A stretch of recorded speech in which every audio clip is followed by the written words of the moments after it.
We are going live. Of course, we're here for the big draft show. Da, da, da, da, da, da. We should play the music. I don't know why we're playing the music because we're going to do the big draft show today. It's going to be a lot of fun. It's going to be a lot of interesting things going on here. We got a lot of special guests dropping on by. If you want to join in, well, I'm sorry. I think the spots are full. We got the draft ninja up here. We got everything going on. We're gonna do this. Watch this, guys. Ready? Are you ready? Don't get too excited. Oh, I got it to work. I have a draft mock simulator ready. We're going to have special guests dropping by. Matthew, what's going on? It's great to see you live again. I'm live and back in business. I'm glad Matthew was able to drop by. What's going on, my friend? Good morning, Lamaring. What's going on? We got Kareem also jumping into the room. Let's get this draft party started. We're going to have a bunch of people dropping in today. I may drop them all in at once. I don't know how to do that, but I may do that. I probably should have learned how to do this instead of having coffee and having breakfast. Or maybe I should have prepared a little sooner than that. Want to talk about Kadarius Toney for a brief second? He's a knucklehead. Trade him. Get rid of him. Tired of hearing the comparisons to Tyreek Hill. Tyreek Hill, at least they allowed to return punts. Kadarius Toney is like, nope, he's not. He doesn't know the playbook. He doesn't know anything. He's not going to return a punt. He's not going to do anything. But you know what? It's all a fun thing. We got Nikki in the room. We got Mazinga in the room. We got the Jose G dropping in as well. There's a lot going on here, guys. We got a lot going on. I'm excited. We got a couple people already dropping into the queue. They're early. I said 10:45. But you know what? I'm going to yell at them. One of them's already laughing. I can see him laughing because he knows I'm talking about him.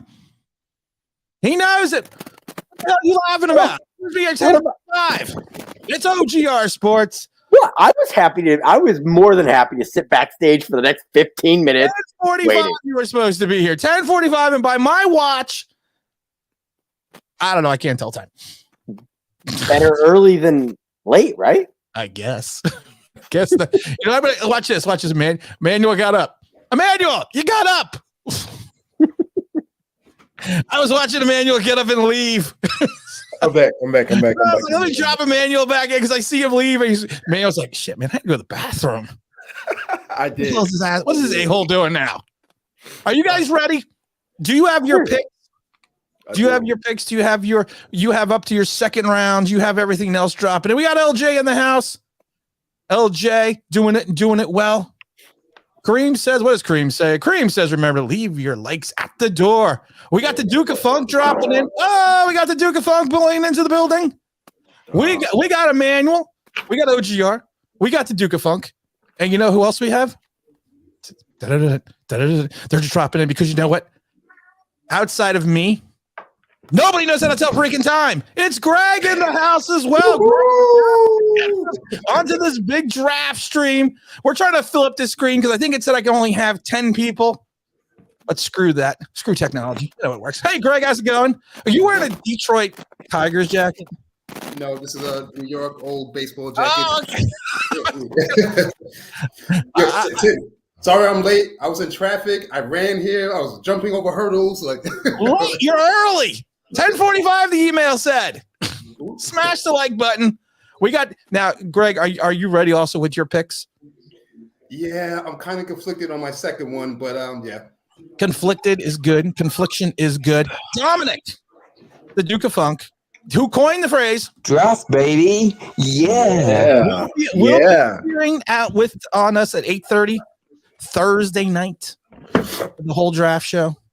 I didn't tell Dom this, but we are going to do all 2 rounds. No, we're not. I'm just lying. They're not saying good night for a start. It is.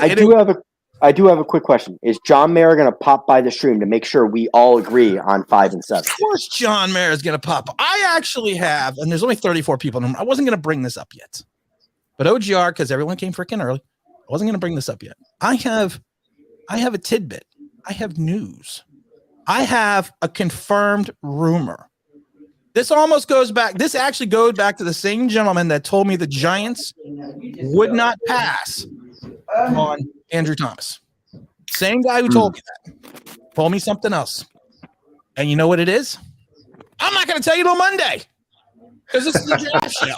We'll be on video on Monday. We got ourselves a two-time super chat dropping in to pay the office for the proper respects for all the Giant fans around the world, slapping them stinky boys losers out the door. Forget about it. I got to do it like this next time. What's going on, Tuto? All right, guys. What we're going to do is I'm waiting for more people to drop in, but what we're going to do, Mr. Lewis is dropping in as well. Hello, Mr. Lewis. Hope you're doing well. We're going to have like button. We are going to have a draft screen like this, and we are going to pick when we get ready to pick. We are going to pick in comparison. See, we're going to do a general consensus of the pick. But we're going to go around the round table, and I'm going to want everyone to tell me, and I'm going to write this down. Dom is going to write this down because I don't have a pencil, and then we are going to use that pick as whomever that we're going to take. Now, if your player is taken by one of the other teams on the board, you still have to give us your general consensus of who you want and why. Now, if you don't give the right answer, and I think we know what the right answer is, if you do not give the right answer, you will be removed from the stream and mocked unmercilessly. Okay? Okay? Now we're waiting for the people who can read that knows not to come in until 10:45. So we're waiting for those people as well. But I want to before we get started, I want to just go around real quick, and I'm going to start with Greg. Wolfie's in the house. Greg. Kadarius Toney. Kadarius Toney, I think he's a wonderful talent. He has to put in the work and has to learn the playbook. Playbooks could be thick as the Bible, and he has to learn. And it's unfortunate. I don't want to lose him, but if you can get something for him, you got to do it. That's the same. Dom, Kadarius Toney, same question. He does himself no favors, right? I mean, it might be voluntary, but you've got a new coaching staff, new regime. You're all playing for your jobs. You've not had a stellar first year. You've had COVID. You've had other issues. You've had issues learning the playbook. You're not even allowed to return punts. Why are you not turning up, right? Hit the ground running, make a good first. All right, that answer was way too long.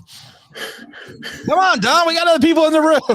So yeah, I mean, he does himself no favors. I was waiting to see how long I get one good 7 minutes. It sounds like Dom. He does himself no favors. Yeah. So if he gets traded, he's only got himself to blame. I'm not convinced he does though. Right. Oh, I agree. I agree 100%. Mr. Emmanuel, you seem to be staring blankly. That's why I'm calling on you because you're evidently like. Call me now, or he's reading. So, what do you think, Kadarius Toney? He's young, young, dumb, and foolish, as all young people are. So, for him and his antics, New York is just giving flashbacks of OBJ, which I really don't see at all because he doesn't have the talent of OBJ. I feel he does need to be at OTAs, but at the same time, we don't know what the whole story is. But he'll be okay if everybody doesn't overreact like they did with OBJ, because I think OBJ was fine. My personal opinion. But well, I appreciate. Wait before we go on to Mr. OGR, co-host of a wonderful pod stream. We're gonna drop in another famous. I'm dropping in a celebrity. I'm dropping in a guy who's driving, and he always annoys me when he's driving. And I think we know who it is. It's T-Brad in the house. T-Brad, man, how you gonna do a mock draft? How you gonna do a mock draft when you're driving? It's called multitasking. I'm awesome. Yes, sir. My wife says I'm an excellent multitasker. That's always the famous last words. I'm multitasking. I'll be able to do it. When we see T-Brad do this, they will know everything's okay. Hands are at the wheel. Hands are on the wheel. 2 and 10. 2 and 10. 2 and 10. Thank you. I was going to say 5 and 7. That's for beginning drivers. I'm established. You're established. We're going to drop in a big super chat from Daryl for the kids live from Poppycockers. All the tidbits and none of the slop. Well, the slop is on Tuesday night because you never go to a strip club on Tuesday morning. So that's when we keep the slop. We keep that on Tuesday morning, right, Dom? That's right. That's right. No, Urban sorts it out for us, but it's his day off on a Tuesday. Urban always sells out. Now, OGR, same question. Our wonderful buddy doing it well. Representing I'm gonna point out. Here's Tony. I'm gonna point out one thing. When it comes to T-Brad, are you right? No, it's Greg. T-Brad, did you crash into Greg? Did you crash into Greg? No, sorry guys. No, he crashed into Greg's house. That's what happened. But look at it. T-Brad's perfectly calm. I know. Like nothing ever happened. You know what the funniest thing? T-Brad right now is the chillest person on the chat. He's just like, I love the glass. But Kadarius Toney. I'm going to point this out real quick. Most Giants fans, because everybody just assumes when you're drafted, well, obviously that you come to the NFL to win championships and you want to win. Right. No. It's not every player's motivation. And very clearly to me, he's just here for a quick buck. He has other things going on. He's got a rap career he's got to work out for. I mean, I just saw something on YouTube, and he went to like some famous person's house, and he's sitting there flashing the bling. Like, this is not a guy that wants to play football. I don't care how immensely talented he is. Actions have always spoken louder than words. What are his actions? I don't want to rush back from injury. I don't want to put the time in to get better at route running. I'm a human joystick. I'm a highlight reel. That's all I am. Pay me. And my shoes don't fit. Can I say something? Brad. I think it's crazy that we traded back. We skipped over Micah Parsons for Kadarius Toney, who potentially is not even going to be on the team for Lord knows what pick in a first rounder. I honestly don't agree with that. So, but you guys also have to think he had Mike Glennon and Joe Fromm throwing him. Hey, listen, I'm the only one that can curse here, Greg. Sorry.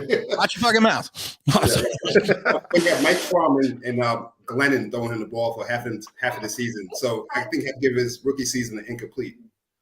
Wolfie HG says if Tony is traded, I would love to see John meet with the third fantastic route runner with 1-1 upside. So you want John in the third. I want to point out something real quick, because I don't believe in giving any player an excuse. I don't care who you have thrown to, because DeAndre Hopkins is immensely talented. It doesn't matter what quarterback you have back there. He's going to put up numbers. He's going to get open. He's going to work his butt off to do what you need to do. I'm not going to give him the excuse of Jacob Fromm and whatnot in the offensive line. I'm not going to, because we don't give Daniel Jones an excuse. On this channel, we don't give anybody an excuse, really. No. So why are we going to start with Kadarius Toney? His actions do not speak of a player that has the thing. And I don't mean to, totally just like throw shade on somebody's opinion, but to me, actions have always spoken louder than words. And I understand he's immensely talented, and I hope he gets his head out as where. But right now, it's not going to happen. No, I agree. I agree with you about the work ethic. I'm not stating that, but some things like getting COVID twice, having your grandmother die, you have to miss a game. Stuff like that happens in life. Nobody wants to catch COVID. But the fact that he did not learn the playbook, the fact that our special teams coordinator came out and said he's not ready to return punts. How difficult is to look up, watch the ball, look it into your hands, catch it, and run? And he did it all in college. And he did it in college. And that's one of the things we drafted him for. And he couldn't even get on the field. They didn't trust him. Joe Judge, a special teams guru, did not trust him enough to return a punt. That's like you're a truck driver and then someone says, you know what? I really don't trust you to drive my truck. Doesn't really work out too well. Let's see. We got a couple chats here. We got Mr. Arrow dropping in. We got, we're answering that question. We're all talking about that. I think Kadarius Toney will like the new staff better than the Judge staff. That's if he's here. You think it's a staff issue? Who's having a fun day in the background? My kids. Your should kids. probably mute more. I was wondering who's having a fun. Oh, we're going to mute your mic for a second. But then we're going to put you. Then we're going to put you back up. Is that Dom's kids? Mine are being quiet. Yours are being quiet. Dom's kids are in there. But let me go through it quick. Jose G says, what does Jose G say? He says, let's thank Gettleman for yet another draft blunder. He's definitely in there. Tuto says, Tim, we don't have HV types, volunteering BS. We're a team. We're a family. We're always hang out. We always work out. We always practice together. We always battle together. We support each other practically 24/7. That's what's called a team. And I've said this before. Unless you've never strapped it on and you don't understand the camaraderie of a locker room, and you don't understand the importance of being there, especially when you're new to the organization, especially when you have a chance to start anew. I mean, it just doesn't make sense to me. And everybody went quiet. Welcome to the first annual Online Big Blue Sports Entertainment live from Poppycockers with your host Tim, Dom, and friends. I'm glad everyone's here. There's Kareem. Question for Kareem. We're going to start the draft in a minute. For me, the rap career is not the issue. If he wants to use his football job to fund another endeavors, you got to produce. I don't have a problem with rap career. Just be a football player. I need you to be on the field and do wondrous things. If you're gonna do that, that's fine. But I need you to do something great on the field. Here's my problem with his rap career. Sucks. He's not good. It's better if you're good. I don't have a problem with your rap career. If you're Tupac and if you're sitting there wondering if heaven got a ghetto, I'm fine with that. But if you suck and you still can't return punts. You know, guys, Damian Lillard on the Portland Trail Blazers, arguably probably the best sports rapper ever, and he produces every single time he goes on the court. Exactly. And we got James Williams in the house. James, my brother from another mother, coming in big for the draft, coming in big for the streams. What's going on, James? We got T-Brad dropping back in again. Hopefully his connection will hold on. James, I love the shirt. I love the shirt. Thank you, brother. What up, everybody? Good morning, brothers. Good morning, my brothers. We never got the T-Brad answer though for Kadarius Toney. Bye. He can go. He can go. He can go. Bye. That was a good, quick answer. He can go. Next. Not even worth talking about. You got a new coach here. You had a crappy rookie season. You're supposed to be showing up dressed to impress. So unless he had a serious situation going on, he can go, in my opinion. He can go. James, we were just starting off a little bit because some people showed up and some people were on time. We were just talking about Kadarius Toney. Keep him, dump him. What's your thought process on the situation here? Damn.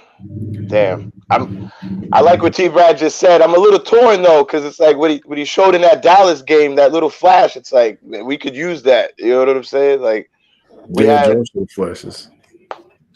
Exactly what I was going to say. He is the Flash. That's true. But then you got to look at it like if we let this guy go, this kid Toney, then that means that part of what we did in the draft last year was for nothing, and we're like almost like stepping on our own toes because we didn't take Micah Parsons. We tried to get the kid out of Alabama. Philly jumped up, got that. We traded back to get this kid, and now if we let him go, it's kind of like. It's like sayonara. We got nothing, and with Parsons is sitting in our division, we're going to play him twice. For those that don't know, what we're going to do is we're going to start now because I want to get into this. We're going to we're doing a mock draft. This is the Online Big Blue one and only mock draft. What we're going to do is we're going to have a draft simulator because I'm highly technical. I'm highly technical here. And what like me with a pen and paper. I was gonna write down Honeypot. I actually gave you the information of how to get online, but I'm gonna throw Honeypot the link. Hold on here, Dom. How do I do the link again? What you do? You Google how do I share a link. That's what I did. Where's Zach? Hey, well, you do that without the Googler. I'm just going to give a plug for the excellent podcast that went out this week between you and OGR. It was really, really fun, really enjoyable. It took me a couple of days to get through it, but I finished it this morning. Really enjoyable. So if you haven't listened to that, go listen to it. It's on Tim's channel as well. All right, hold on. I got to figure out how to do this. Share. Appreciate that. Hide that. I don't need that. Okay. Oh, invite. Okay, I'm going to throw the link out right now because evidently the people that I sent the email to, they didn't read the emails.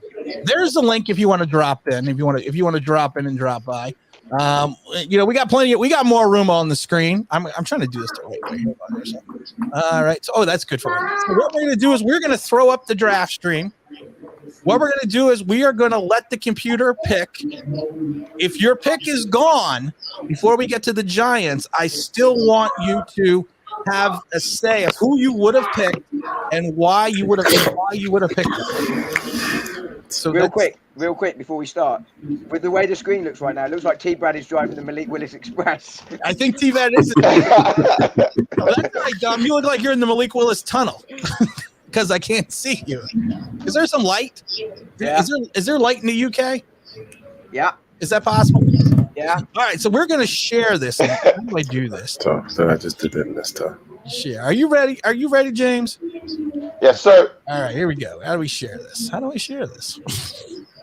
It worked a minute ago. Oh, there we go. Okay. Let's get it. Here we go. All right, so we're going to start this. We're going to select we're going to do 2 rounds. We're going to do normal speed. We are going to select the Giants, and then we are going to enter into the draft. Dun, dun, dun. This is it, guys. This is the only draft that Online Big Blue Sports Entertainment is doing. LJ, I already sent in the link. I sent the link in the chat if anyone else wants to jump in. So please feel free to. And here we go. We're going to start. Let's draft. Dun, dun, dun. And on the clock, it is going to be, anyone have a clue who's going to be? Jacksonville Jaguars. Dom. Jacksonville Jaguars. Come on, if you're going to pronounce it panache. Jacksonville. Style. Panache. Oh, you know what? I hate this draft already. This is crazy. I already hate this draft already because we went Aiden Hutchinson. Oh, wow. We went Malik Willis to the Lions. We then drop. Oh, we got some more people dropping into the room here. Who else is dropping into the room? Hold on. I got to get it. Oh, my goodness gracious. Technology. Sure no way that draft happens. Oh, okay. How do I get these people in here? Oh, here they are. We have Kyle Hamilton at 3. LJ's in the house. LJ, we have a baby. wait, I got to drop this in because we got a baby on the screen. I think. You know what? This is a draft first. We have Giants bringing in a baby. Is this our equivalent of Bill Belichick's dog? I think this is the equivalent. I like the. What happened to the baby? Oh my God! What happened to the baby? Bring the baby back. Son. I was like, bring the baby back, please. Hopefully, future Giants quarterback. Hopefully, hopefully that's what you got to hope for. But we have right now, like I said, we have. Let's see here. We got Aiden Hutchinson to the Jaguars. We got Malik Willis to the Lions. You have Kyle Hamilton going to the Texans, and you have Garrett Wilson at 4 going to the Jets. No way. No way. Football focus. So we're gonna start. Dom, you got your pencil? We're gonna start with OGR. OGR, who is your pick at 5? Right now, I'm actually between 2, Evan Neal and Kayvon Thibodeau. Right now, you got to pick one. but right now, I'm going to go with Evan Neal. We also got to drop Brandon. Hold on, we're going to drop Brandon into the room as well. What's going on, Brandon? Welcome to the party. Hey, what's going on? Welcome to the party, pal. A little late. We won't say that there's such a thing called 10:45. So OGR, who are you going with? Evan Neal. Dom, write that down. Evan Neal. Evan Neal. So we got Dom. Write that down. Evan Neal. Okay, Emmanuel. So we got. I got Tibbs. Okay, Emmanuel. I got Tibbs. You got Thibodeau. Yes, sir. You got Thibodeau. Okay. Yes, sir. And Greg. Yeah, I'll go Neil. We got Neil for Greg. Yeah, I'll go Neil. Who's repeating? We got Neil for Greg. Okay, Dom. Who's repeating? Okay, Dom. Tips. All right, we got Dom with Tibbs. All right, we got Dom with Tibbs. I'm getting feedback. Someone's got their computer on. Not that I don't want to hear myself. All right, I took care of that. All right, James Williams, who you got going in here? Give me Kayvon. You want Kayvon. T-Brad. I'm also going with Thibodeau. We're also going with Thibodeau. It looks like we're starting to get a general consensus here. LJ? Hey, I guess I'm gonna just buck against the system here, man. If we still got all, the 2 top tackles on there, and we still pick at 7, I'm going for a trade back at 5. You're going for a trade back at 5. Where are you trading back to? Let's see what options we have there. We have looks like we got Seattle. We got Seattle for the 9th to 40th and a 4th in 2023. We have the Saints with the 16th and the 19th. And then we have the Green Bay Packers at the 22nd, 28th, and 53rd. I'll be honest. that Saints deal is very, very tempting because I know at 16 and 19, we're looking at guys like Devin Lloyd. We're looking at guys like Zion Johnson. You know what I mean? And that allows us that number 36 pick to not really have to focus on Kenyon Green so much. If we got Zion, we can do something else with that one. You know what? I'll probably go with the Saints, man. If this was real life, I'll take 2 first-round picks for 3 first-round picks any day. 2 first round, so you would take 16th and 19th. I don't care anymore because Malik Wilson's off the board. So, right. I don't care what happens anymore. Exactly. I'm waiting for the NBA draft now. Worst case scenario is, Carolina takes Neil. We end up with Icky. I'm okay with that scenario and still have the 16 and 19 for 2 really above average starting caliber players. I'm cool with that. See, now everyone, LJ did it right. LJ decided that he wanted screen time. So LJ picked a trade. He gave some. He did it right. You want screen time? You pick a trade, or you go, Tim. I'm going to tell you something here. We got Mr. Giants coming in right here. What we got there? Is that Big Eli? I can't see. I don't have my glasses on. What's going on, my friend? Under Giants, who's your pick? Neil, make it easy. Let's just, if he bucks this system later, doesn't want to play, he wants to play left tackle, get paid, pick him. Just pick Neil. So we got another vote for Neil, and I'm going to drop. If you could mute out your mic until I call on you, it's a little bit easier so people can hear. I'm going to drop in Big Brandon. Brandon.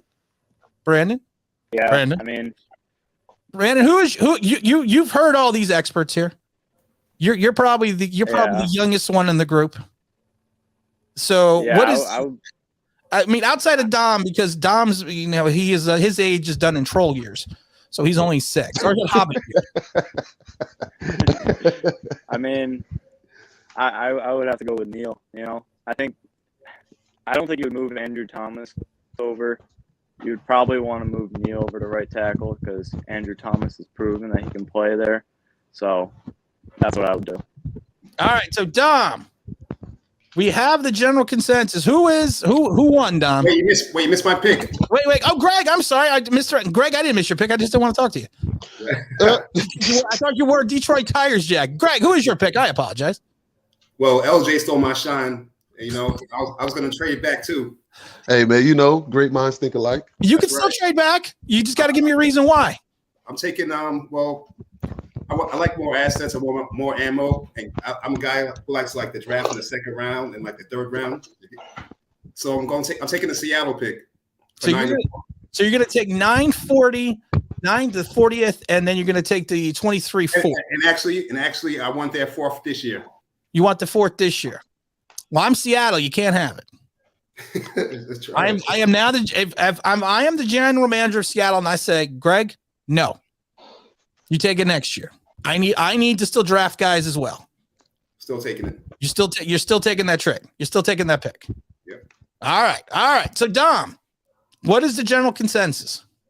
Well, the general consensus, I think, but in my personal view, the trade makes sense, but I don't see that draft happening. So, but you have 4 for Neil and 4 for Tibbs. So the deciding vote is probably yours.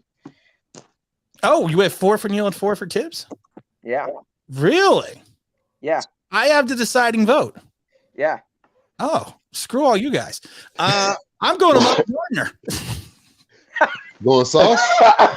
I'm taking the sauce? I'm taking the sauce. He's winding the ultimate troll right there. Thank you. Brandon gets it. Hey, but you know what? If you don't trade, that's probably the best way to go if you don't trade, because like you still got your 2 picks to the top 2 tackles. That's true. Does anyone in the room think the Giants and I only want you to talk if you think. Do anyone think that the Giants would be dumb enough to take Charles Cross, who most people rank the 3rd best tackle in this draft, with the 5th pick? Absolutely. I think they are. I really do. I think they are because John Mayer is our owner. That's why. John Mayer sums it up well. that does sum it up. Nah. You know, I don't know about Shane ain't letting. I don't know about 5, but I do know that they love Charles Cross. And I do know, you know, that press conference the other day when they talked about switching Andrew Thomas from left tackle to right tackle. I didn't hear a definitive no. I did not hear a definitive no. So you never know. That's true. But, you never, you know, if this was Gettleman, if this was Reese, you would never know. And like I said, I have breaking draft news. I have a rumor. It's a juicy, succulent rumor. And I'm going to tell everyone what this rumor is on Monday. I ain't telling you today. Because like I said, the last time I got a rumor. Why did you even say anything? Why the secret? It's all building shit up so I can get views. Damn. It's called content. People. I can't have the same 9 people watching. Why do TV shows 11? Why do TV shows do trailers? To make you come back. Thank you. That's what she said. That's right.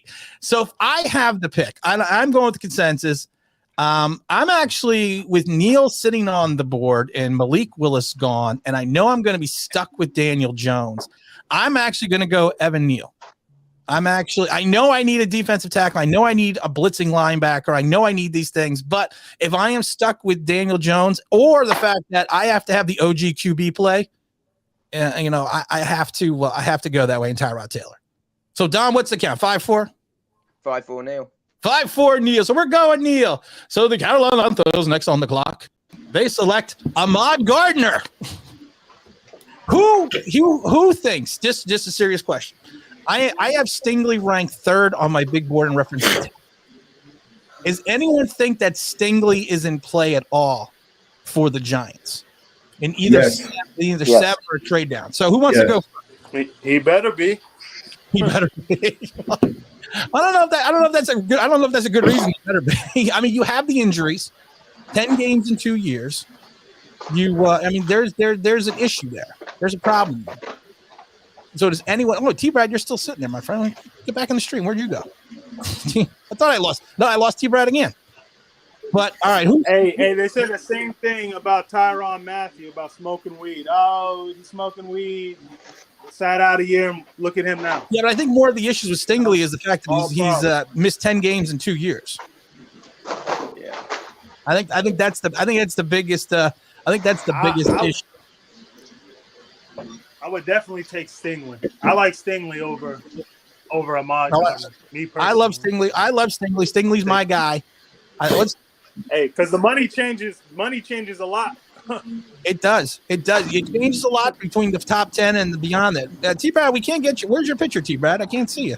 You know, Stingley and Gardner, there's such 2 different corners. You have one who's a press corner, and you have one who's his own corner. And like, so, I don't know, but if you go against those Alabama receivers that are once a year and those guys in the SEC, you know, those guys are great. So Stingley has more experience. Stingley definitely. Who sounds like they're doing their dishes? That's probably my wash machine. Sorry, guys. Was that Greg? Sunday chores. Let's see here. I got Greg. Your ring cycle's done. Or somebody's ring cycle's done. We got Big Don dropping in the house. You know, with the big super chat. You know, I had to show support for the channel. Let's go, Big Blue. See, now we have 11 subscribers. And of course, I am wearing my shirt just for Don. Got my sarcasm shirt on.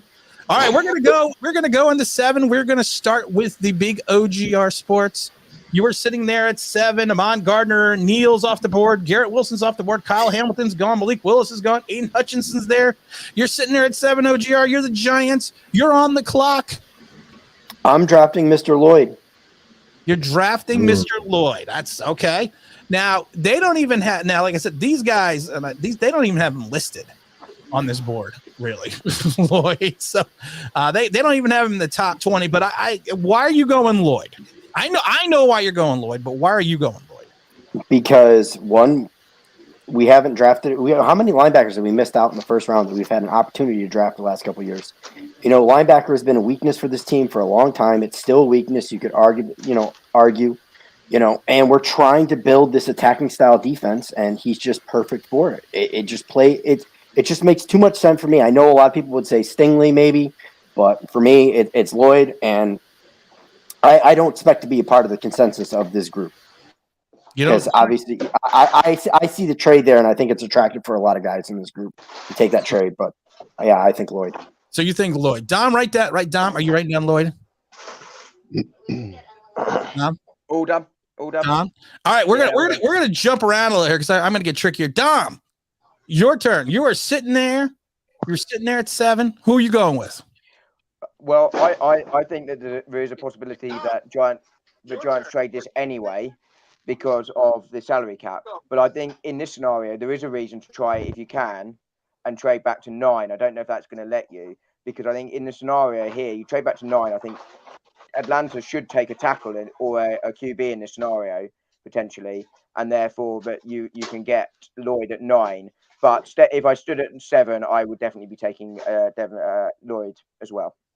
Nikki says, "Show us your browser history." Oh. No one wants to see that, Nikki. Nobody wants to see that. No one wants to see that. I have to burn my computer. You know, I don't do it. There's actually nothing bad in my browser because I don't go on the internet. I'm not a big internet fan. that's why I have a YouTube channel. All right. And I just want to point something out too. Kavion's still on the board, so I still took Lloyd over Kavion. You know what? And I do find that interesting that Kavion is still sitting there waiting to be picked. He's waiting in the green room. He's waiting patiently.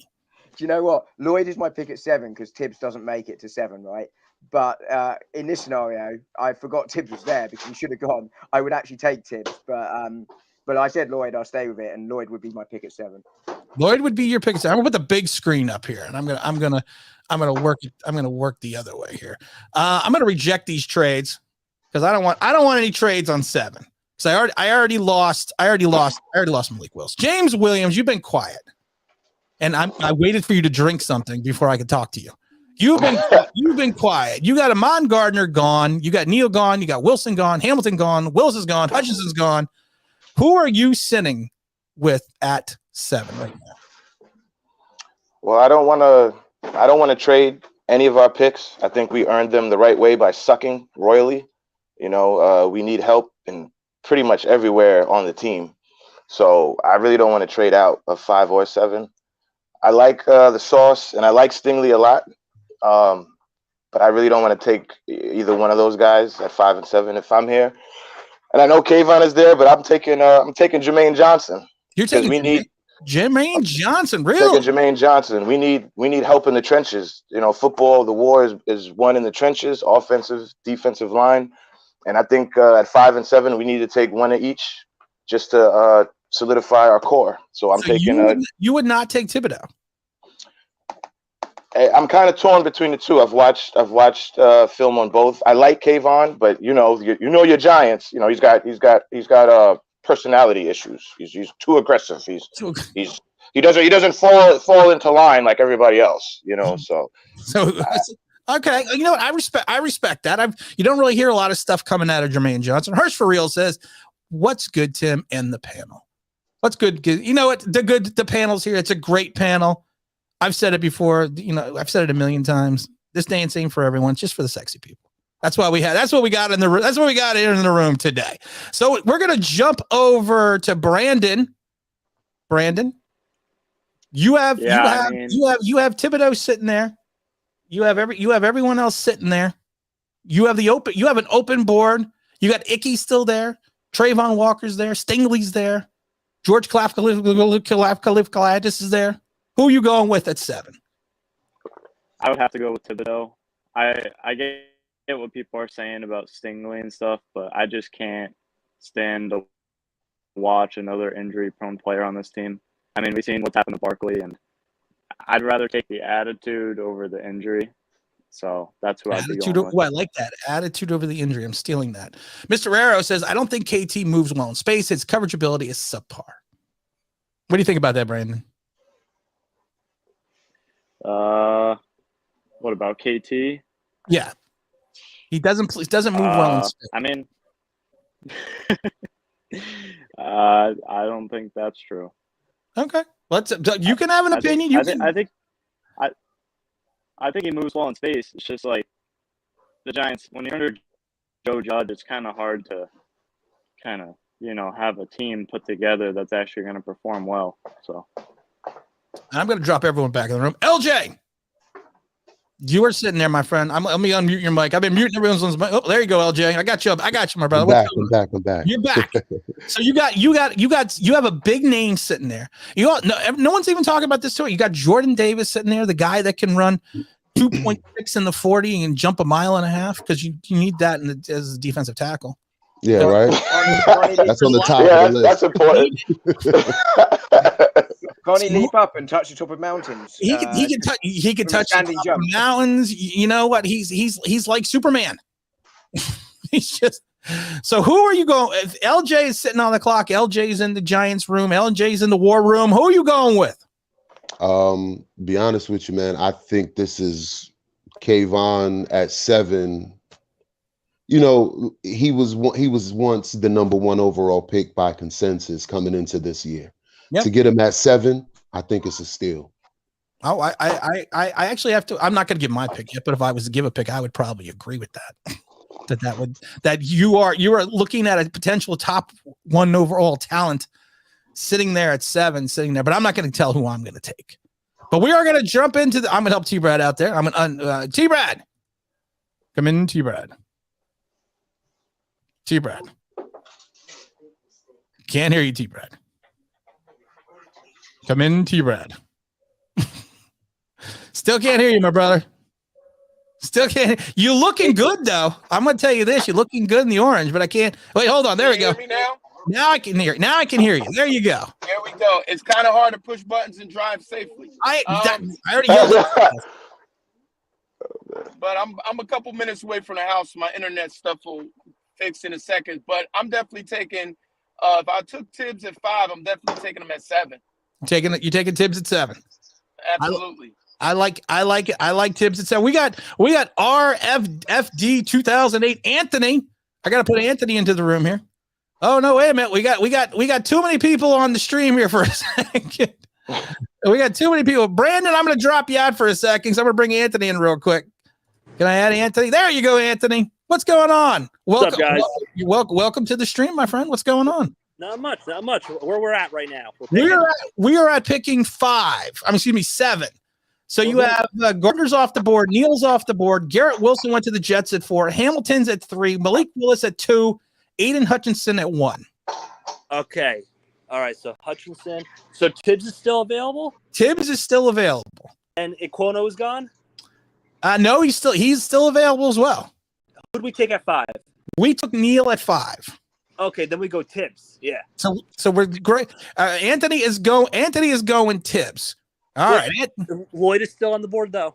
Lloyd is still on the board as well. I'm going with Tibbs. Generational pass rushers you can't pass up on.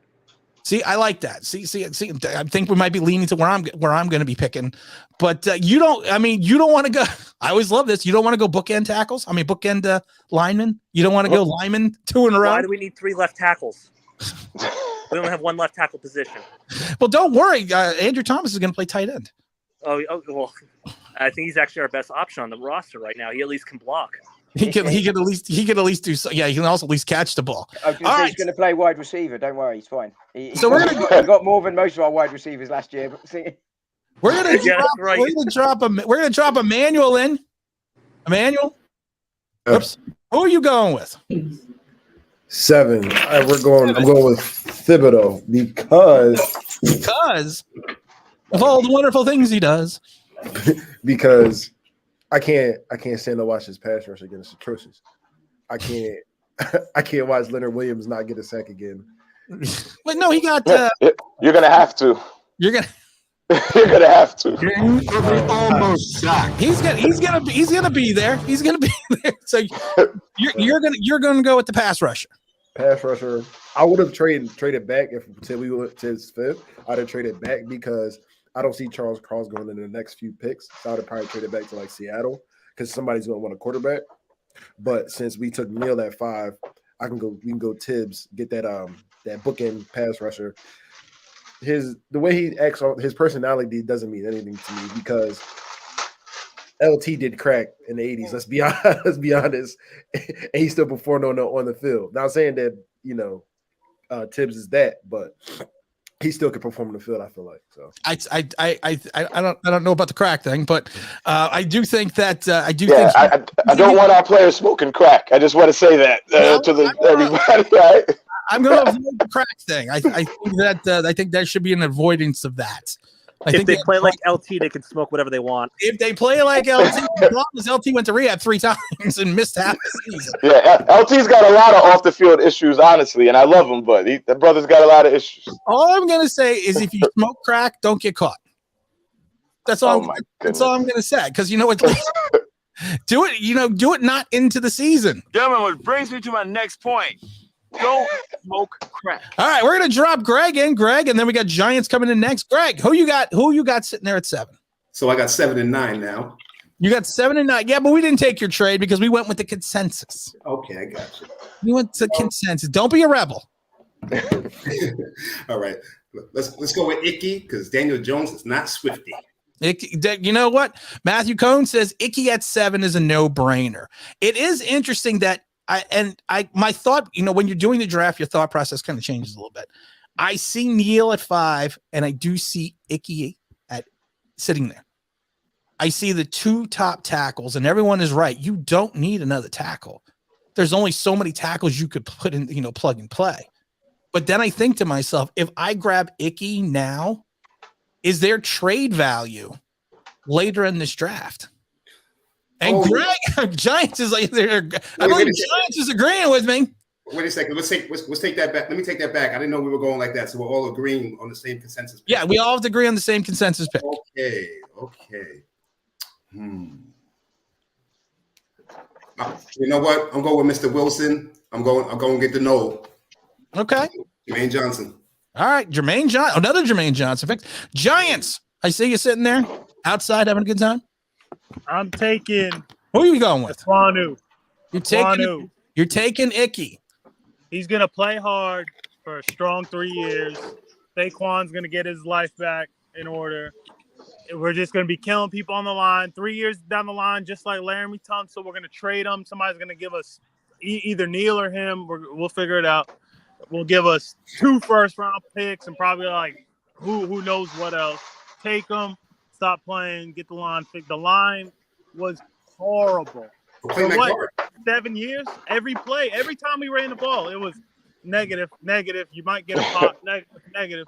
It was disgusting, I just want to watch us push people around. I know, you can fix it later on in the third. No, but you can get other players too. You can get whatever you want back there. We need everything. Just get him.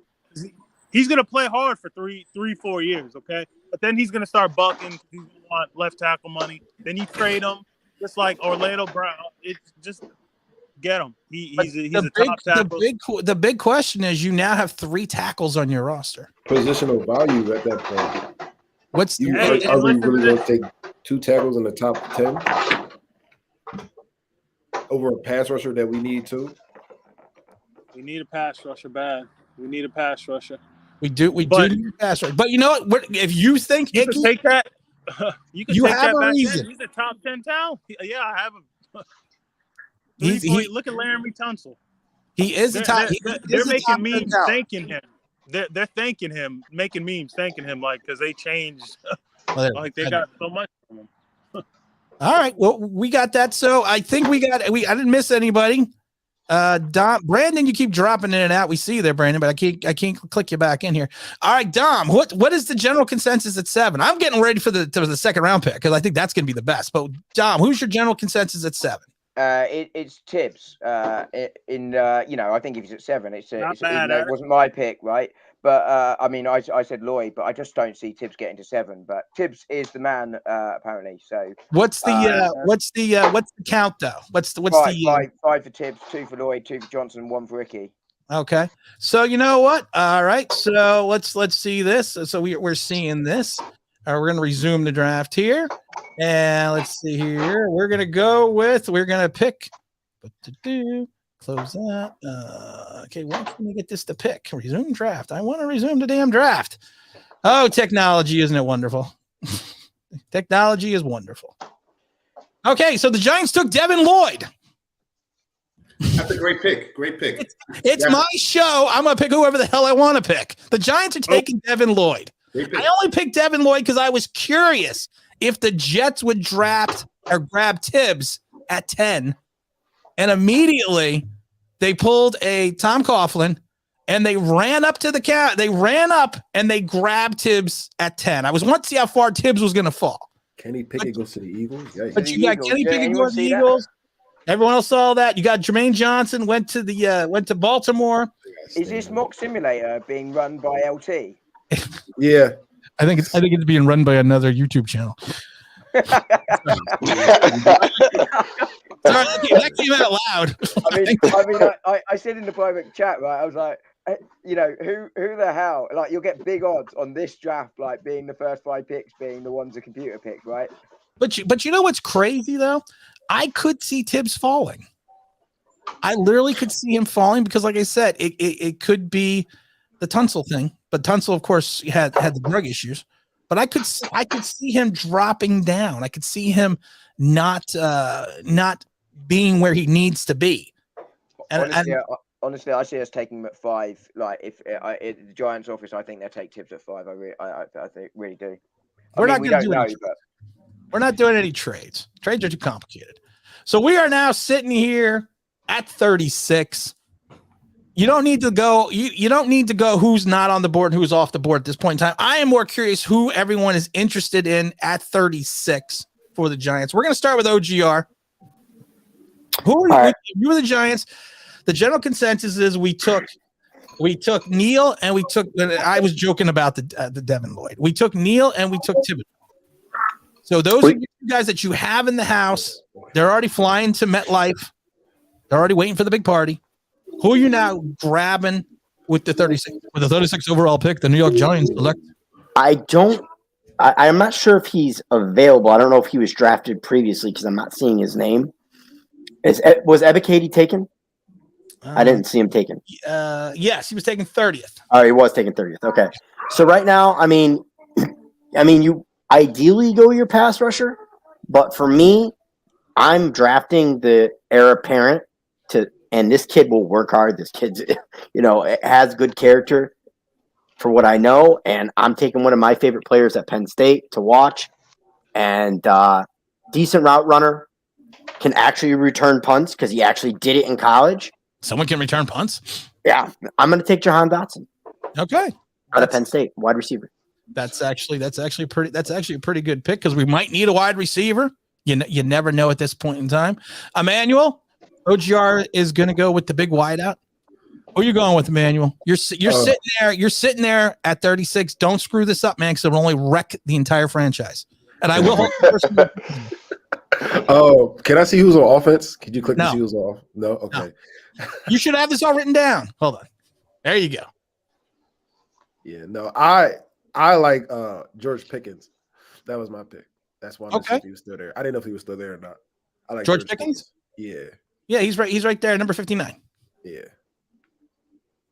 So is that your? Yeah, oh yeah, that's my pick. Sorry. Okay. Why? George Pickens, because I like how he plays. He brings that tenacity that I think the Giants really need. I feel as though KT is going to be traded, so we're going to need another receiver that can actually catch the ball, not Darius Slayton, and it's more of a bigger body than Sterling Shepard. So I like George Pickens. Okay.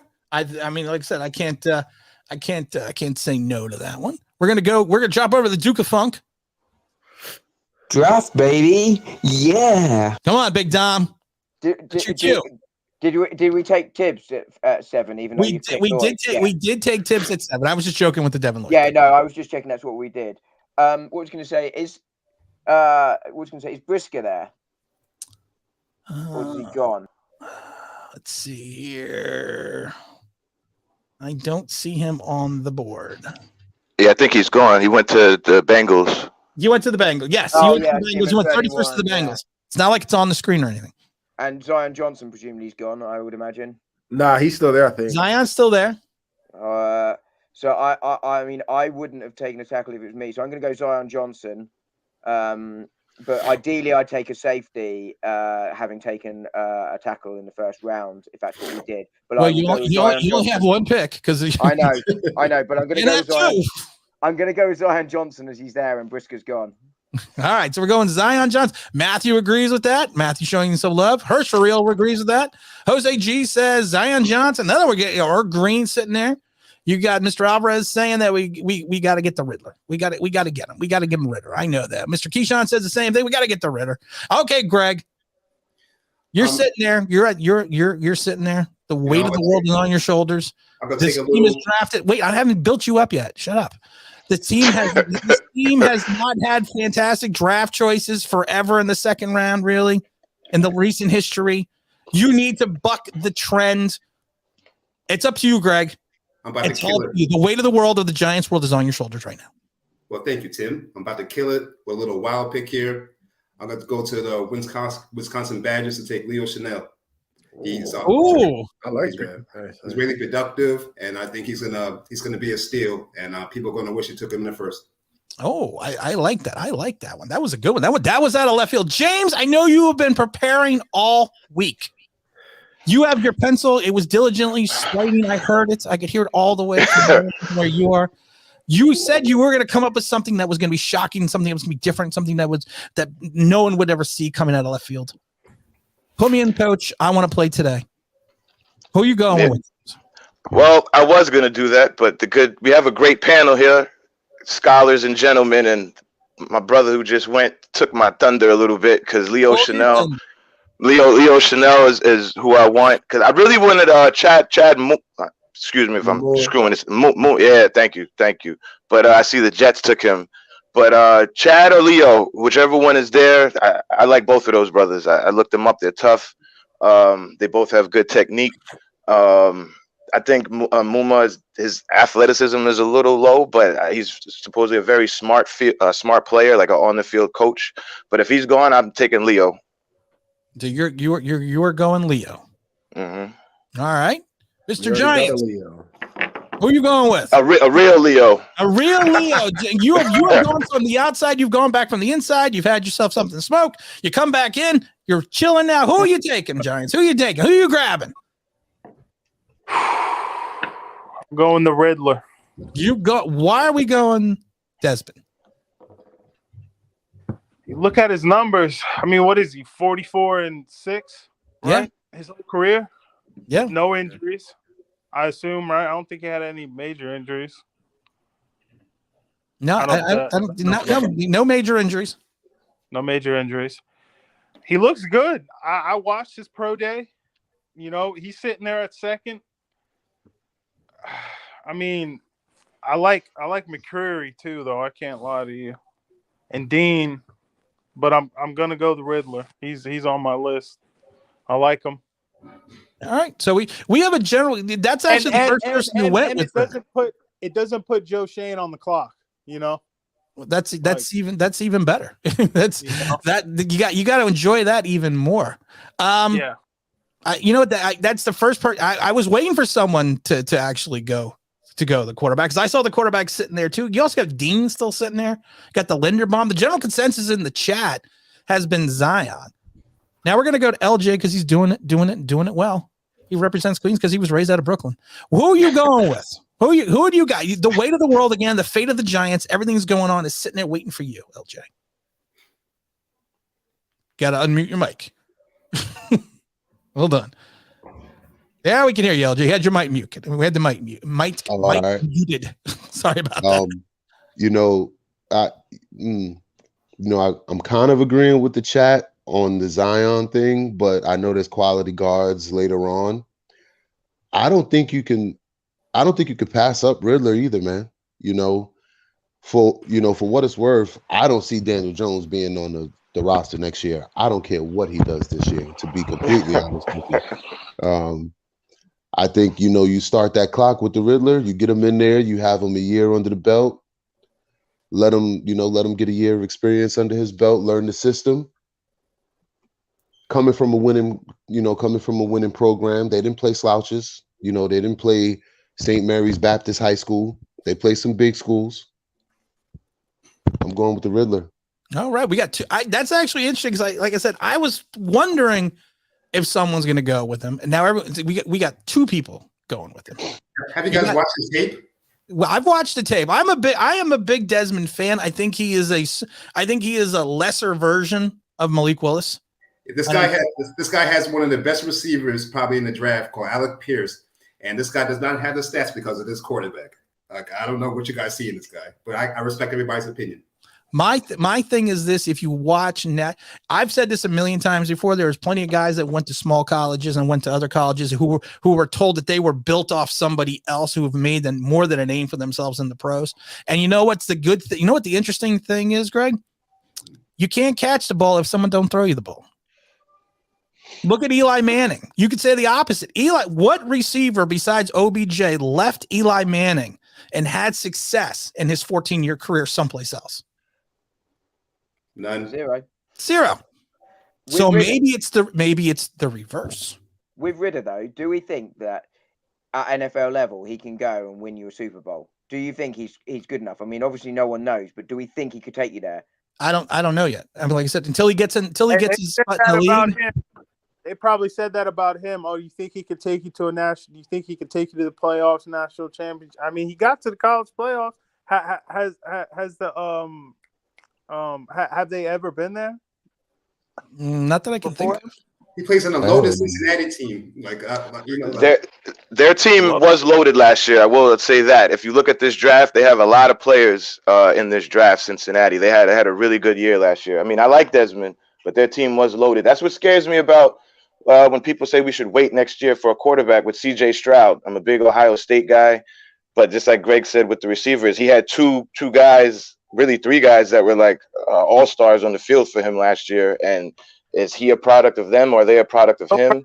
You know? Well, you have to think about it this way. You figure Pierce is probably ranked in the top 50 prospects. Mm-hmm. And that was his big receiver, Pierce. He's not even in the top 30 of prospects. He's maybe in the top 50. I don't even have him in the top round wide receiver. Joe Burrow had all these receivers. He had everybody. Joe Burrow did. Yeah. My thing is this: you have a guy who was in it who does it. Team is not devoid of talent, but his team is also not sitting there with a plethora of talent. He does not have Ohio State talent. He doesn't have LSU talent. Mm-hmm. That to me is the difference. The same thing with Malik Willis. Malik Willis was throwing to Target, Home Depot, and I'm sitting there going to go work somewhere at Walmart till I get a chance to get on a practice squad. And the one guy he had last year or 2 years ago who actually caught the ball couldn't catch a cold last year. And it affected Malik's stats, but he still got over 40 touchdowns. It got his team's 8 wins and went to a bowl game. So that's the question. I like Riddler's intangibles, but I wouldn't touch him. You wouldn't touch him. T-Brad. I was going to go to Anthony because Anthony disappeared there for a second. T-Brad. Always sitting outside, always looking dapper, always having a good time. You're sitting there, T-Brad. You're ready. Who are we going with? Can I see who's that wide receiver? Can you see who's that wide receiver? It's like a game show. I already got who's up on wide receiver. Is Jahan Dotson available? Yes, he is. Yes, he is. That'd probably be where I go because I think we need a receiver more than we need a guard. And that's just my opinion. I'm not messing on nobody else's opinion. That's just mine. I think we need another playmaker. I'm tired of our receivers getting hurt. And we got the ball boy's cousin, playing wide receiver. The ball boy's cousin. Or whoever. Yeah. I like that one. The ball boy's cousin's playing receiver. Anthony, are you still there? Your screen is black. He said he had to go for about 15 minutes in the private chat. Yeah. Oh, he did? Okay. I can't work. Thank you, OGR. I can't work the private chat. And someone, when something like that happens, text me. Because I'm not reading the private chat. I have a hard enough time making the damn screen work. So, Dom. You have a hard enough time reading. Yeah, I can't read very well. So, Big Dom. What's the consensus? Well, my view here is that in the second round, you take best player available. But you have 2 for Dodson, 1 for Pickens, 1 for Zion Johnson, 2 for Chanel, because you can't get enough good perfume, and 2 for Ridder. Wow. Wow. You're the I don't even deciding know factor anybody again, named unless Anthony comes back here soon. I thought, it's interesting. Yeah, Anthony. Yeah, I see something there. I don't know what he's doing. Don't leave the witness. I was gonna say, Don't leave the no witness. witnesses. Just let him walk right into it. Just remember, Anthony, no women, no children. Tim's jury tampering. It's jury tampering. It's interesting. I thought this would be easier, the mock draft. I really did think this would be easier, but especially in the second round. But you're sitting there. You have so many guys. Yep. You have Johnson. You still have Dean. You still have the Linderbaum. I love Kenneth Walker, running back. I love Ritter. Yeah. You still have David over in Michigan. Yep. I mean, you have so many guys who could and you know why I love Christian Harris at Alabama. I don't know if you could take Christian Harris. I don't know if you could take him at this spot, maybe a trade down. But there's so much talent. Yeah, I like it. It's not as easy as you think. Jay says 82 people, 37 likes. That's not good. Smash the like button. What are we doing? Smash the like button. Well, what's going on in there? Hit that like button. Well, James, let's go on strike. I'm a union guy. Let's go on strike until they hit the like. That's it. We're going on strike. Go on strike until they hit the like. That's it. I quit. Tim, do you want to wonk me? Just help your likes. Hey, Dom, you've got the pad and paper. Start making the signs, the picket signs. Yeah. Thank you. And Dom, write down everyone in this chat who has not liked. Okay. I'm going to call you out personally. Wait, is the slogan "We're striking till you're liking"? Oh, I like it. I like it. I like that. I liked on the YouTube. Dom finally comes up with something good. It's taking me a year, but I got there. We're on it. Well, hopefully Anthony's been popping back. I'm waiting to see if Anthony's the tiebreaker. Yes. We gotta wait to see if he is the tiebreaker. Let's see here. Tim is no joke. He is rolling deep with this all-star crew. Oh, Tim. You know what? While we're waiting for Anthony, why don't we put it into the chat and see who the chat wants at this pick? Okay, that's a good. I like it.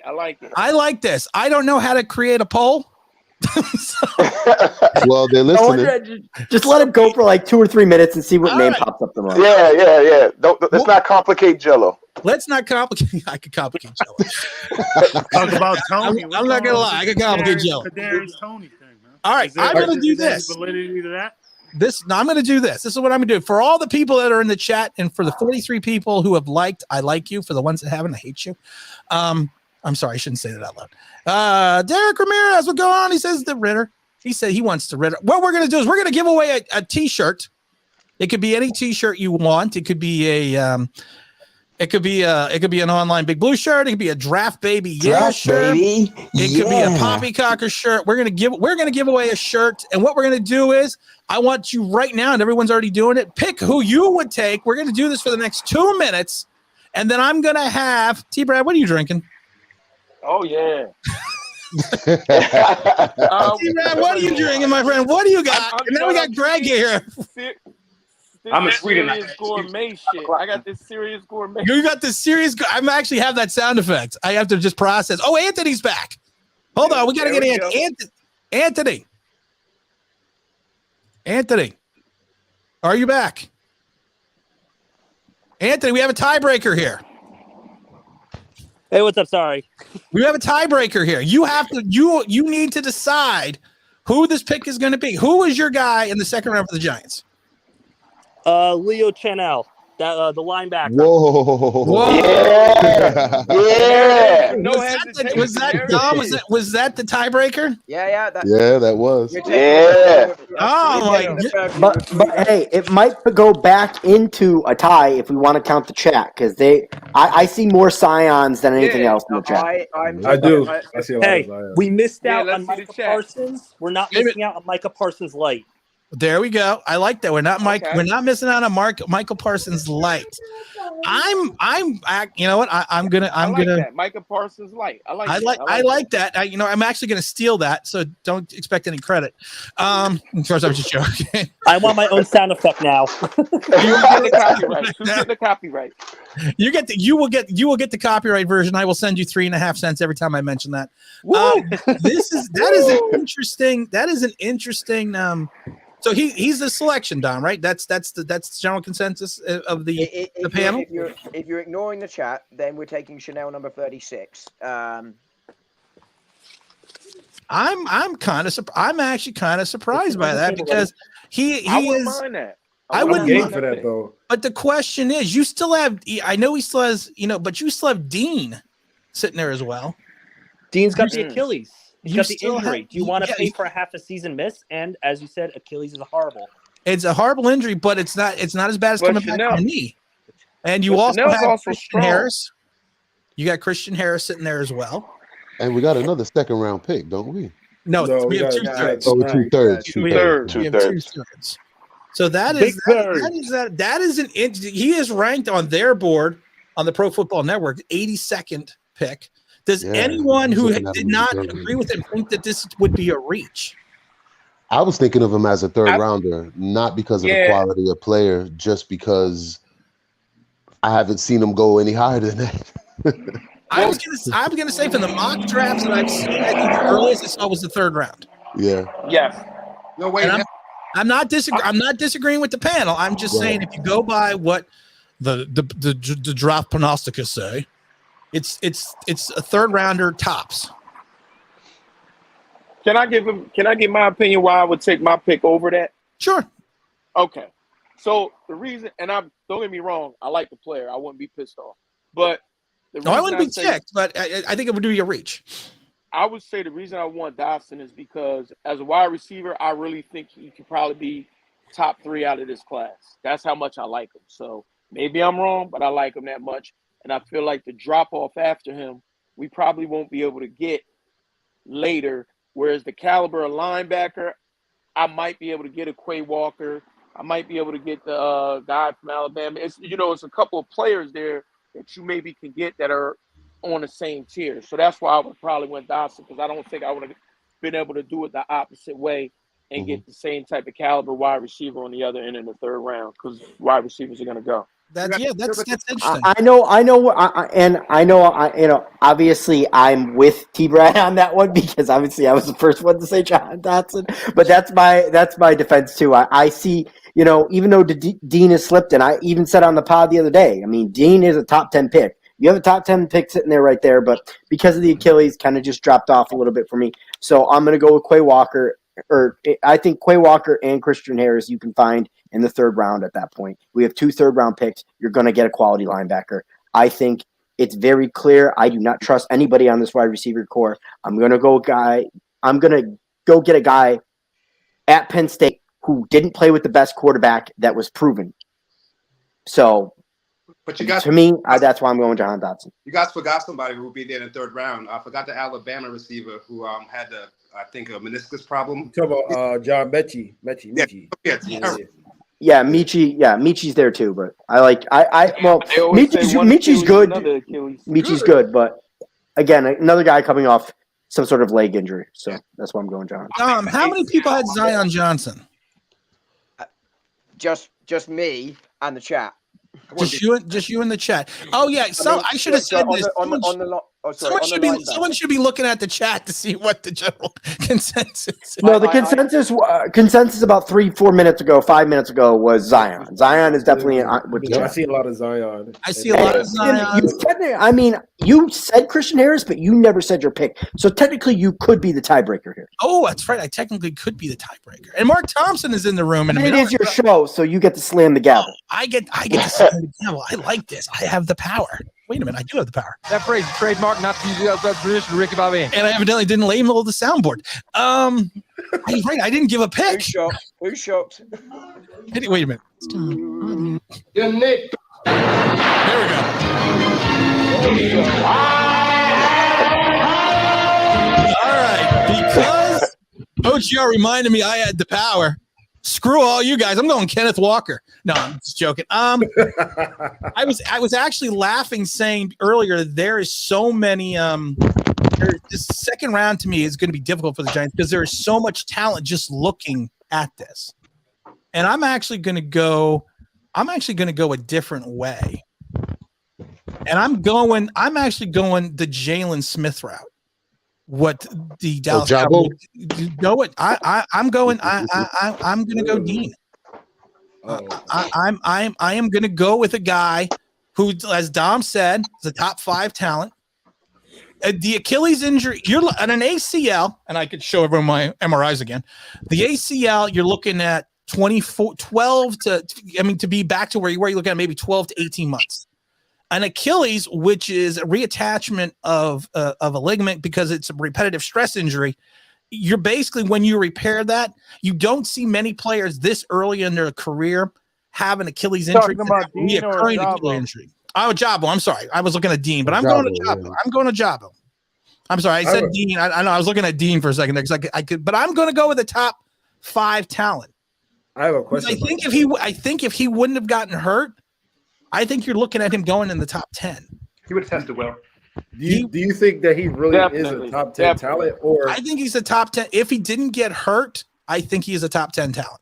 Really? Because I personally think that Ajabo's stats are a little inflated because you got the number 1 overall pick consensus, Aiden Hutchinson on the other side. So he gets more attention than Ajabo. But maybe Hutchinson's That's stats true, are but inflated. maybe he, exactly. Because maybe he made Hutchinson better. There you Yeah, go. it goes both ways. Maybe this is a George Shelby, JPP. That's what she said. You know what? Ajabo, put him in marinated for a year, then come out next year and be a terror.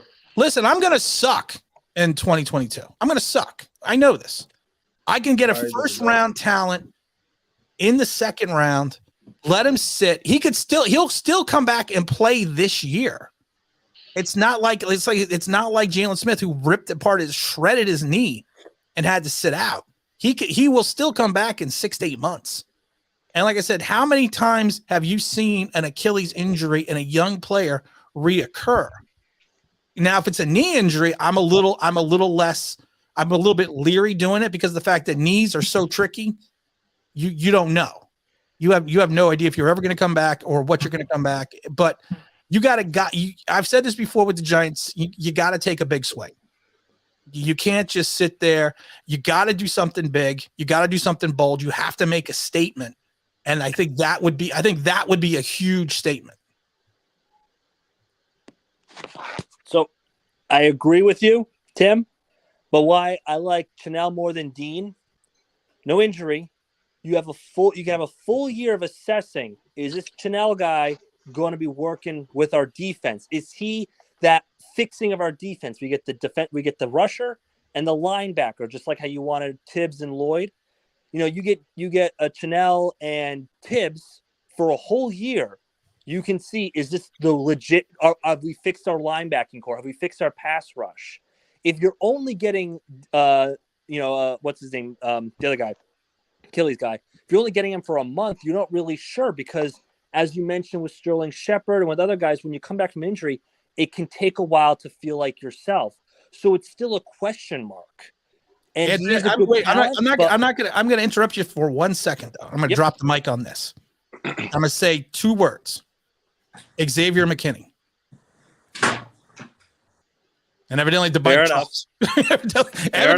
We didn't know what he was going to be.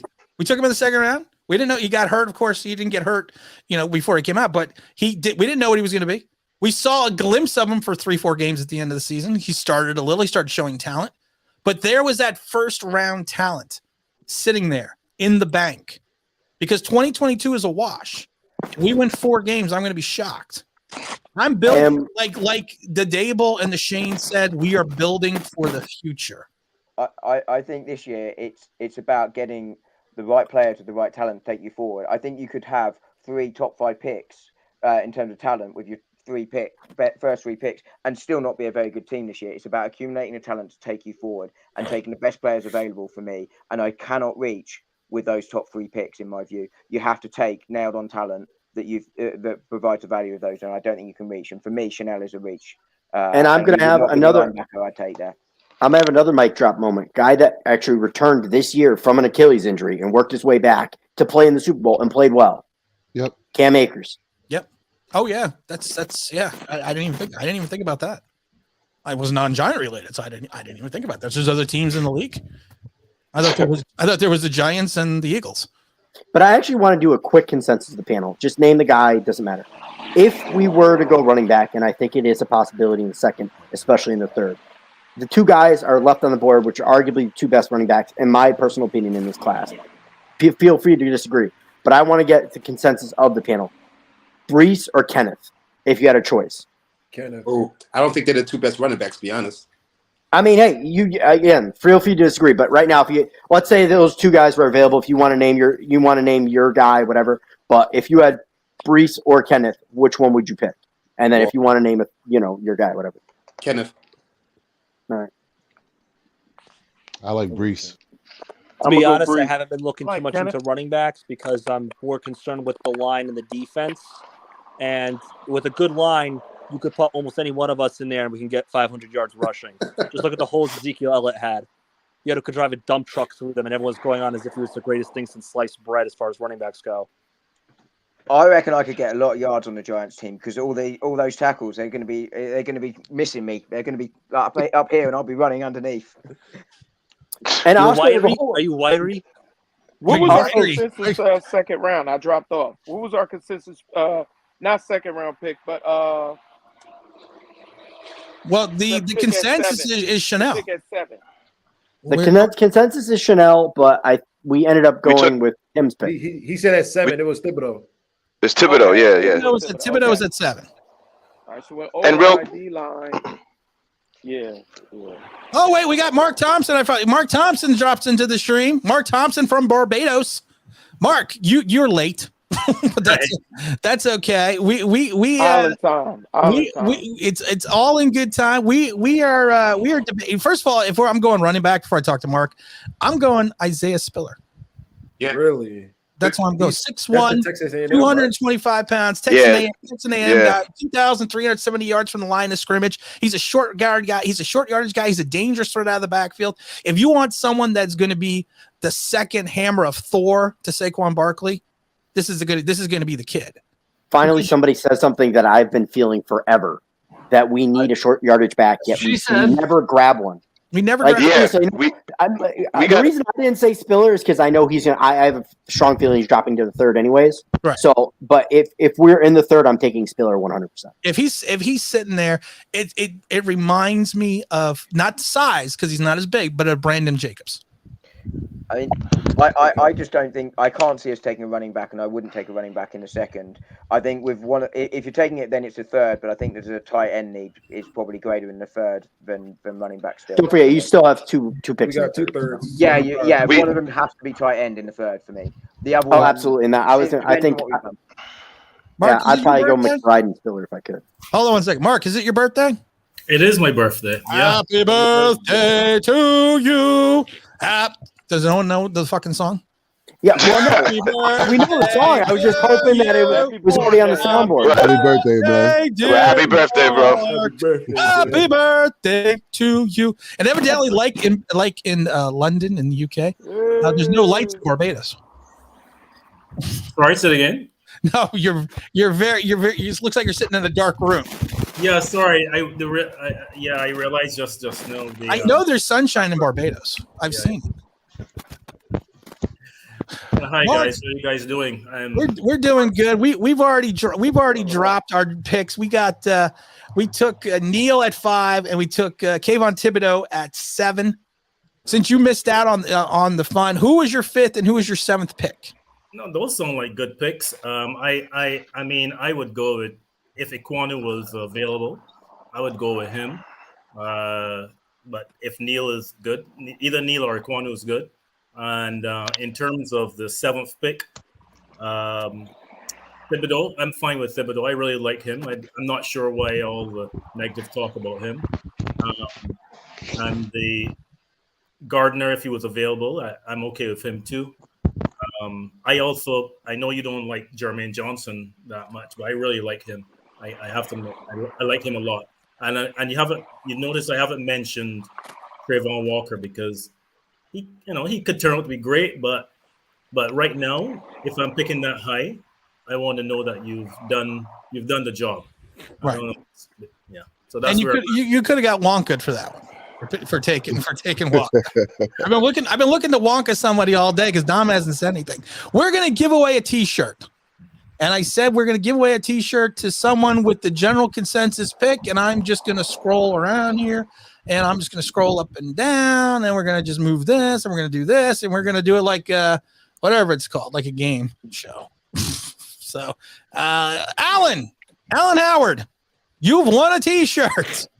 You've won whatever. You want a T-shirt of your choice. Just email me at tim@onlineBigBlue.com, tim@onlineBigBlue.com. Let me know your size. If you want a poppycocker shirt, if you want an Online Big Blue shirt, or if you want a draft baby.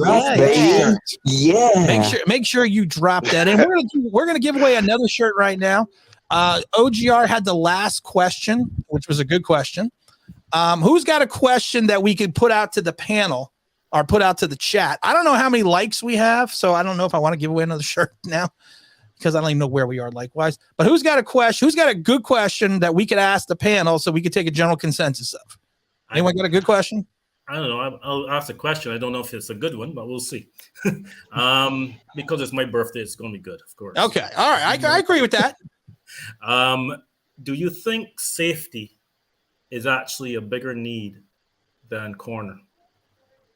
That is a very good question. That is a very good question.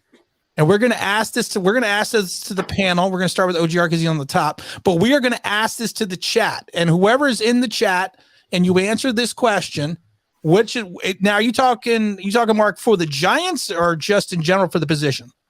No, for the Giants. For the Giants. What out of the two positions, the corner or the safety? What is the most important right now for the Giants to address? And all you have to do in the chat is just place whatever you want, whatever you want at safety, you want a corner, and then I will randomly pick somebody from that, and we're going to let it go for about 2 minutes, but we're going to start with you, OGR. It's a good question. The Giants 100. The Giants have we have two safeties. There you go. There's no depth room. There's no depth in the safeties. Safety for me is the easiest. It's easiest. We have plenty of corners on this roster. Safety makes 100%. That to me was easy safety. Safety because you have Julian Love and you have Xavier McKinney doing this to each other across from the room. Yeah, and I don't even like Julian Love. That's the thing. I don't even like Julian Love. He could be cut. There's an argument he could be cut. People forget he got benched last season. Mm-hmm. Yeah, people forget that. But honestly, if you look at corner, you get rid of James Bradbury. You're in trouble. You got Adoree Jackson as your CB1 and a host of others sitting on the other side. And then you have Darnay Holmes who's bounced around a little bit, and you got Robinson, you got a couple other guys who have the if they do this, if they play well, if they do this, there could be, and you have an attacking style defense with Wink.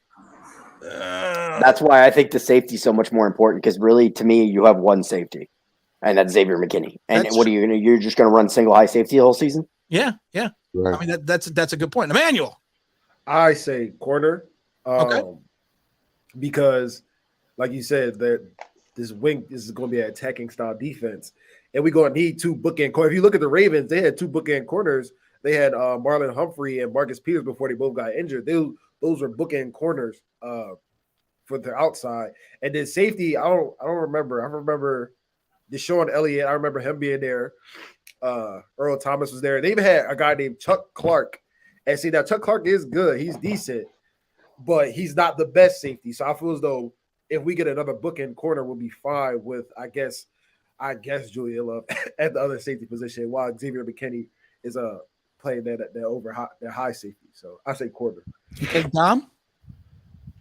I mean, if you're picking first round, you have to take the corner over the safety. But I'd take the safety. Like OGR said, there's two safeties. Even if you trade Bradbury off the Giants, I think you've got Williams, you've got Robinson that can step in. I think you're going to have to address it next year if you trade Bradbury. But I've more faith in who we have on the team currently corner than I do at safety beyond McKinney.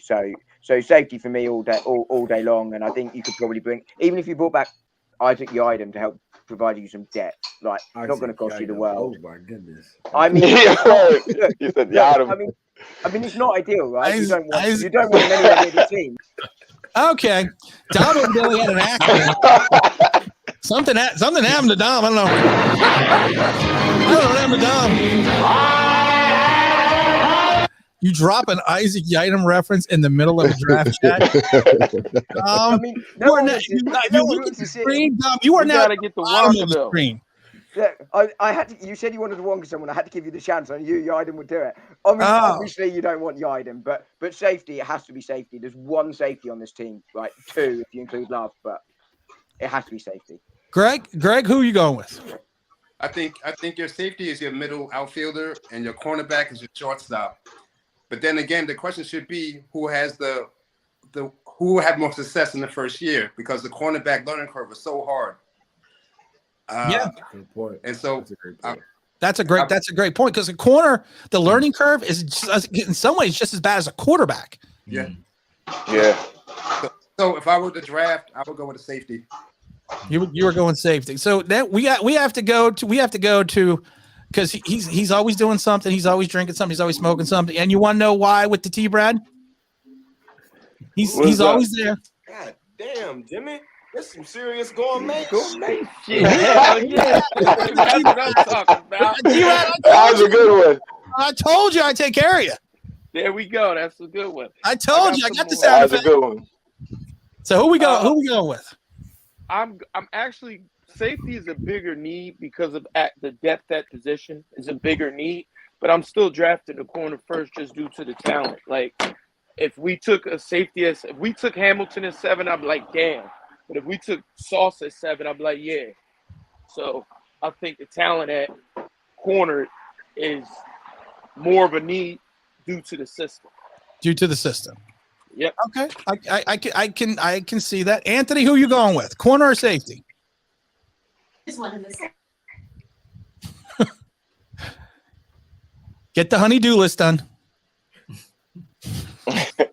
Come on, we've all been there.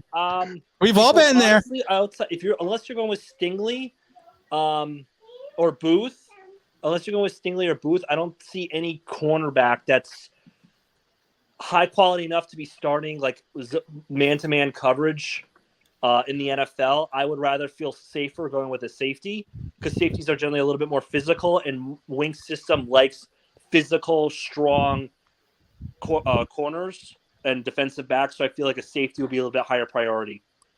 Okay. Safety have more flexibility. Who's that safety cornerback that they said he plays cornerback, but they said he's all going to be safety when he comes to the NFL? Daxton Hill. Is it Daxton Hill, right? Or McDuffie? McDuffie, I think it was. I think McDuffie would probably be like a good I'm a big option because he McDuffie can play fan. both. Thank you. He's only 5'11". He's only 190 pounds, but he is projected more as a safety right now. And he's actually one of my favorite players in the draft. I mean, as I said, I like the flexibility, because I've always felt if you're flexible, it can confuse the offense more so, because if a player can do multiple roles, you don't know what they're doing. Unless you got an Aaron Donald, freak of nature who can just, doesn't matter that he's coming, you can't stop him. It's better to have disguises with your defense. That's why I like the flexibility of a safety, because I feel that most safeties in the NFL nowadays, unless they're like a pure box safety, can do it all, like Xavier McKinney style. They're a little bit more prepared for that, especially in the spread offenses in college. So that's why I feel that a safety outside of Stingley or Booth is your best bet for drafting. Brad, what are you eating? That's a chicken wing. That's a chicken wing. That's a chicken. That's a chicken right there. And now you're eating a chicken wing? No, I'm VIP and poppycockers. Oh, it's like, damn, I'm upset now, man. I haven't had anything to eat yet. The Hennessy wings. Love it. Well, we gotta get them Hennessy wings. You got the Hennessy wings going over there with T-Brad. LJ, yo, safety, corner. What is the most important for this team right now, or even in the future? I would say should be some games. For now, for this particular roster that we have, I'm going to have to go safety first, especially with the safeties that we have in the draft. We got Petrie, we got Daxton Hill, we got the guy out of Penn State. Their film talks about them. Their film talks about them coming down and being close to the line and even being that nickel corner in certain situations. I think that's I think that's valuable. And we forget we still got Aaron Robinson, man. We've seen some flashes out of him last year, and to be able to put him out there, they call him they kind of call him the nickel corner. I like him on the outside. Now I'm not saying he's going to be the next shutdown corner, but I'd give him a chance out there. I like it. James, I'm going to get to you in a second, but I just got notification from Daryl that we only have 69 likes. He wants 86 likes. I don't understand why we're not smashing the like button. I don't understand why. I don't know what's going on out there. Smash that like. Yeah, how hard is it? Watch this. You come We got 69 likes, and we want to change that number. Wait a minute. Yeah, I know that's true. Come on, guys. There we go. But you know what the biggest problem is? I didn't like. So maybe it's not as maybe it's a little bit more difficult than I thought. Oh, look, we're up to 70 now because online people liked. My big problem is that OGR said that he can go twice before getting tired the other day. He's putting me to shame, and then I realized he was talking about something else. So we're all right. James, you've been quiet today. Oh man, and I'm not used to that. You've been quiet today. Man, I'm enjoying the chat, man. This is actually intelligent, informative discussion. Unlike some other channels where we're just throwing paint against the wall, hoping it dries evenly. So I'm really enjoying this. James, I'm gonna have to ban him for a second because we said we're intelligent. I wanted James to mention the item. You get Wonka, James, just for saying we're intelligent. James, the first thing you need to say now is I do the item and watch what happens. And that's what happened. Man. Just happened. I mean, unless we are intelligent. We're smarter than David Gettleman from Taking Damage. Well, that would still question my intelligence if we were smarter than David Gettleman. Wait a minute. I think the problem is we have to reset. We just got to neuralize everyone here. James, you just took it down a whole wrong direction. Quarterback or safety? Safety. Safety is more important for us personally because we don't have any. But the good and bad thing about the position we're in is we don't have a lot of talent and we need pretty much everything. So I would also say it depends on where we're picking and who's available. Brisker, the kid Lewis out of Georgia, Jalen out of Baylor. If we have a chance to get one of those guys, I think we should. But like brother was saying about the cornerbacks, if you have elite corners and your safety is just good, I think you could get away with it if you have a pass rush and your linebackers are up to par. But we need safeties, so I would say safety is more important for us personally as a Giants. All right, I think that's good. And it looks like I'm going through the general consensus here. And you know what? It's kind of tied. I see a lot of safeties. I see a lot of corners. I see people that are saying safety and corner. I would say it's close to 50-50 here. In fairness, if we're talking needs for the Giants, and stop me on the list, we need quarterback, running back. He told him to stop him. I don't know why. We're good on place kicker. That's all we're good on. We're going place kicker. We're going place kicker. We're going punt. Yeah, why'd you tell me to stop you? I'm giving away a t-shirt. Hold that thought down. I'm giving away a t-shirt. I am scrolling up and down. I am clicking. I'm just going to do this. And the winner of the t-shirt is going to be Matthew Cone, who picked corner at 12:01. Matthew, you are the winner of a choice of your t-shirt. Email me at tim@onlineBigBlue.com, tim@onlineBigBlue.com. It could be a poppycocker shirt. It could be an Online Big Blue shirt, or it could be a Draft Baby Yeah shirt. Just need your address and your size. Make sure you send your size. Did anyone here got a t-shirt on the chat? No. I sure have. Draft Baby, yeah. Baby, LJ. LJ is picking the right shirt at least. Tell everyone the quality of the shirt. It's a good shirt. It's actually. I was a little bit surprised. I thought it would be, when. Okay, you know what? When he goes, it was actually. LJ, you just supposed to be like, man. You know what? The ladies wouldn't leave me alone. That's what you're supposed to. That's supposed to say. Well, it's a pretty good shirt. Yeah, no, man, it's good quality shirt. Oh my goodness! Sign the honey badger. Someone says. Before we only got about 20 something minutes left, guys. What I'm going to do is I'm going to open up the comment section here to our wonderful panel who has been gracious enough to hang out for a good period of time. And if anyone has in the comment section, I do like the one comment of you like. Well, here I love this one though. You watch, you like, or you like to watch. I like that comment. But is there any questions in the chat? Because I've been not ignoring the chat, but I've just been talking to everyone here. Is there any questions in the chat that anyone has for this intelligent, astute? He's had to wonker himself for that, hasn't he? I was say he took himself out. I had to wonker myself there, guys. I had to drop myself out of that one. Anyone have any questions for the panel while we're here? Besides the 3-year-old in the back. Anyone question? Which member of the panel is a 3-year-old, or are we actually talking an actual 3-year-old? I think the combined IQ here is the 3-year-old. Can we drop it down to a 2-year-old? Which admittedly is still higher than the front office last year. that's not. That's mean.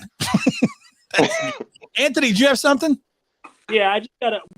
What does the panel feel is a bigger need for the offense for the Giants? Like say in the 3rd round, we talking tight end, running back, or wide receiver as our roster currently sits. We're gonna start. That's a good question. We gotta drop T-Bed back in. Where's T-Bed? There he is. We're gonna drop in. We're gonna start with Mark first. Sorry. We're gonna start with you in reference to the question. What is the bigger need? Well, sorry, I was distracted with my son there. Anthony, do you want to repeat the question for Mark? He's got to be wonkered for that. I know, but it's his birthday. It's his birthday. It's his birthday. How can he be his present? There's no greater honor. Happy birthday to you, Greg. Or Mark. I'm sorry. Whoa. Well, damn it. The question was, right. as our currently sits, or even if Tony does get traded, the knucklehead, what is the bigger need for the team in the 3rd round? I don't, we're talking tight end, wide receiver, or running back. I think tight end, wide receiver, running back. I think tight end for me. And what type would you guys prefer? Like a Ruckert type, or more of the forget the guy who they're all comparing to Evan Engram, which just makes me shudder. Greg Dulcich. No, I need somebody. Him. I need somebody guy from Coastal Carolina. Think that was it. He's like he's like physical. Isaiah Likely. Yeah, exactly. With tight end, I get shivers like Tim does with Joe Judge and culture. That's not a good word. No more culture. No more culture. T-Brad, put the wings down. Step away from the wings. Who is? What are you eating now, man? That's right. Fruit salad. Fruit salad. What is more important in the 3rd round right now? Wide receiver. Wide receiver. We're about to lose Tony anyway. No confidence in him. Wide receivers stay hurt. It's easy for me. Wide receiver.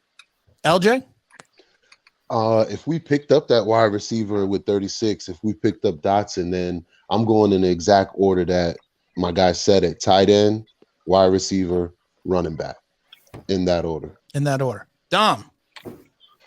As the roster sits at the moment, assuming you don't draft a wide receiver, then I think that you have to take your tight end. We've only got one. I think the situation changes if you trade Tony, because I think probably the wide receiver is a more important position. But as the roster stands at the moment, it's tight end, wide receiver, running back, that order.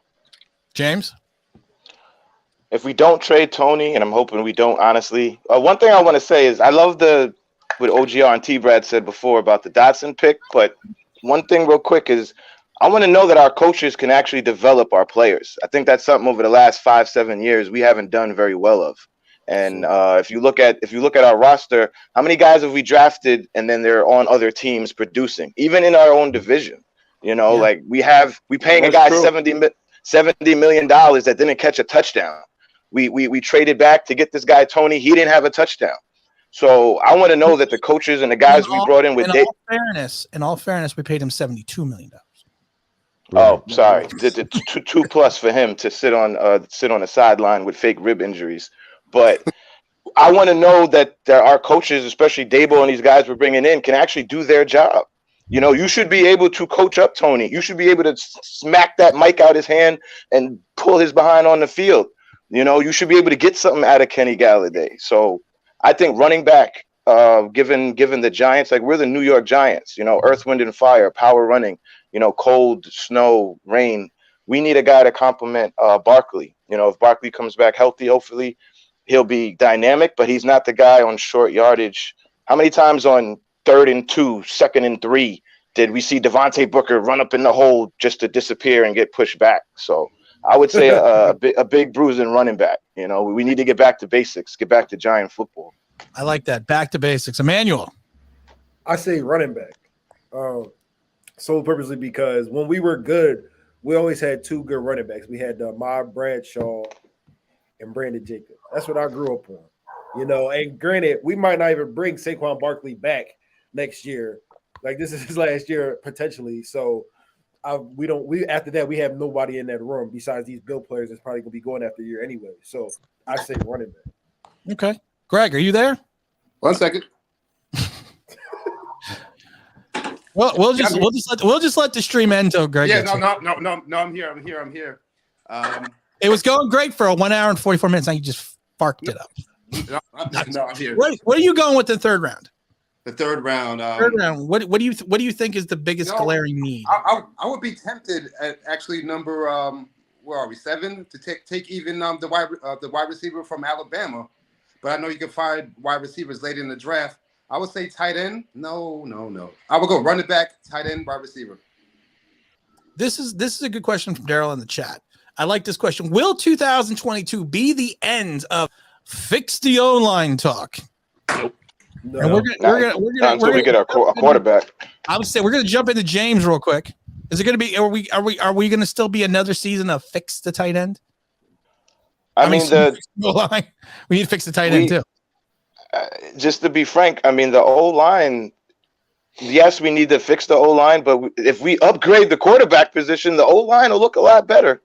That's all I'm going to say. How about that? If we upgrade the quarterback position, people, everybody in the chat, everybody out there, then the O-line will look a lot better. There's a lot of games last year that, in the last 2 years, really, that the O-line really didn't look that bad.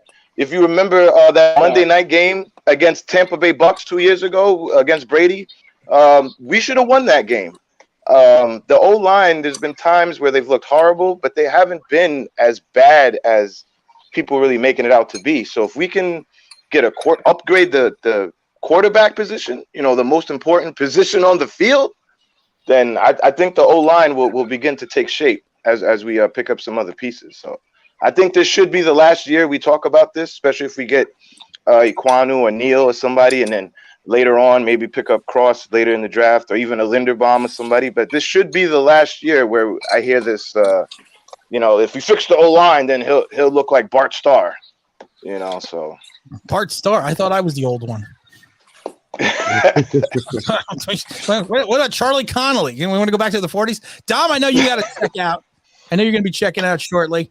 What is this? Is this the end of fix the O-line in 2022? No. Look, I think several things. One, I think, you know, really good points just now. I don't. The O-line's not great, but it wasn't as bad as all that. Like, there are games you can point to the Saints games where it was okay. I think it was better than we expected it to be last year. But you have a quarterback that stands there and holds onto the ball. That O-line has got to do a heck of a lot. So I agree. I think there are upgrades needed, particularly on the interior. I do think we still need a right tackle, but I don't think you have to spend high draft capital on doing it. I really don't, and I would only be using one at most of my top 3 picks on an O-lineman. And I think if you can change your quarterback to a mobile style quarterback, then that can do a lot. And you saw how the Bengals last year with Joe Burrow, like, you know, didn't need the best O-line in the world and still went far. So no, I don't think it's over. Yes, I think there needs to be upgrades, but I really, really don't think that we need to be spending every single pick on it to make it work. Okay, here's a good comment. So only 79 likes. Really, Tim is awesome. We should have 100. Thank you, Online Big Blue Sports. I greatly appreciate that. Who is this fine gentleman? Who is this fine gentleman that we have that's just coming up here? You know, T-Brett, I got to ask the question. God, What's that? I mean, there's some serious gourmet shit. What are you eating again? And what are we looking at here? Is this the end of? Is 2022 the end of? It's the O-line's fault. We have to fix the O-line. It should be, but just to keep it simple. Well, I was hungry. We shouldn't need a perfect offensive line. We should need a quarterback who can deal with an offensive line who he understands, breaks down from time to time. Maybe get rid of the ball. Maybe extend the play. Things that Daniel Jones. You know what Daniel Jones is? And I'm gonna get a little racist here.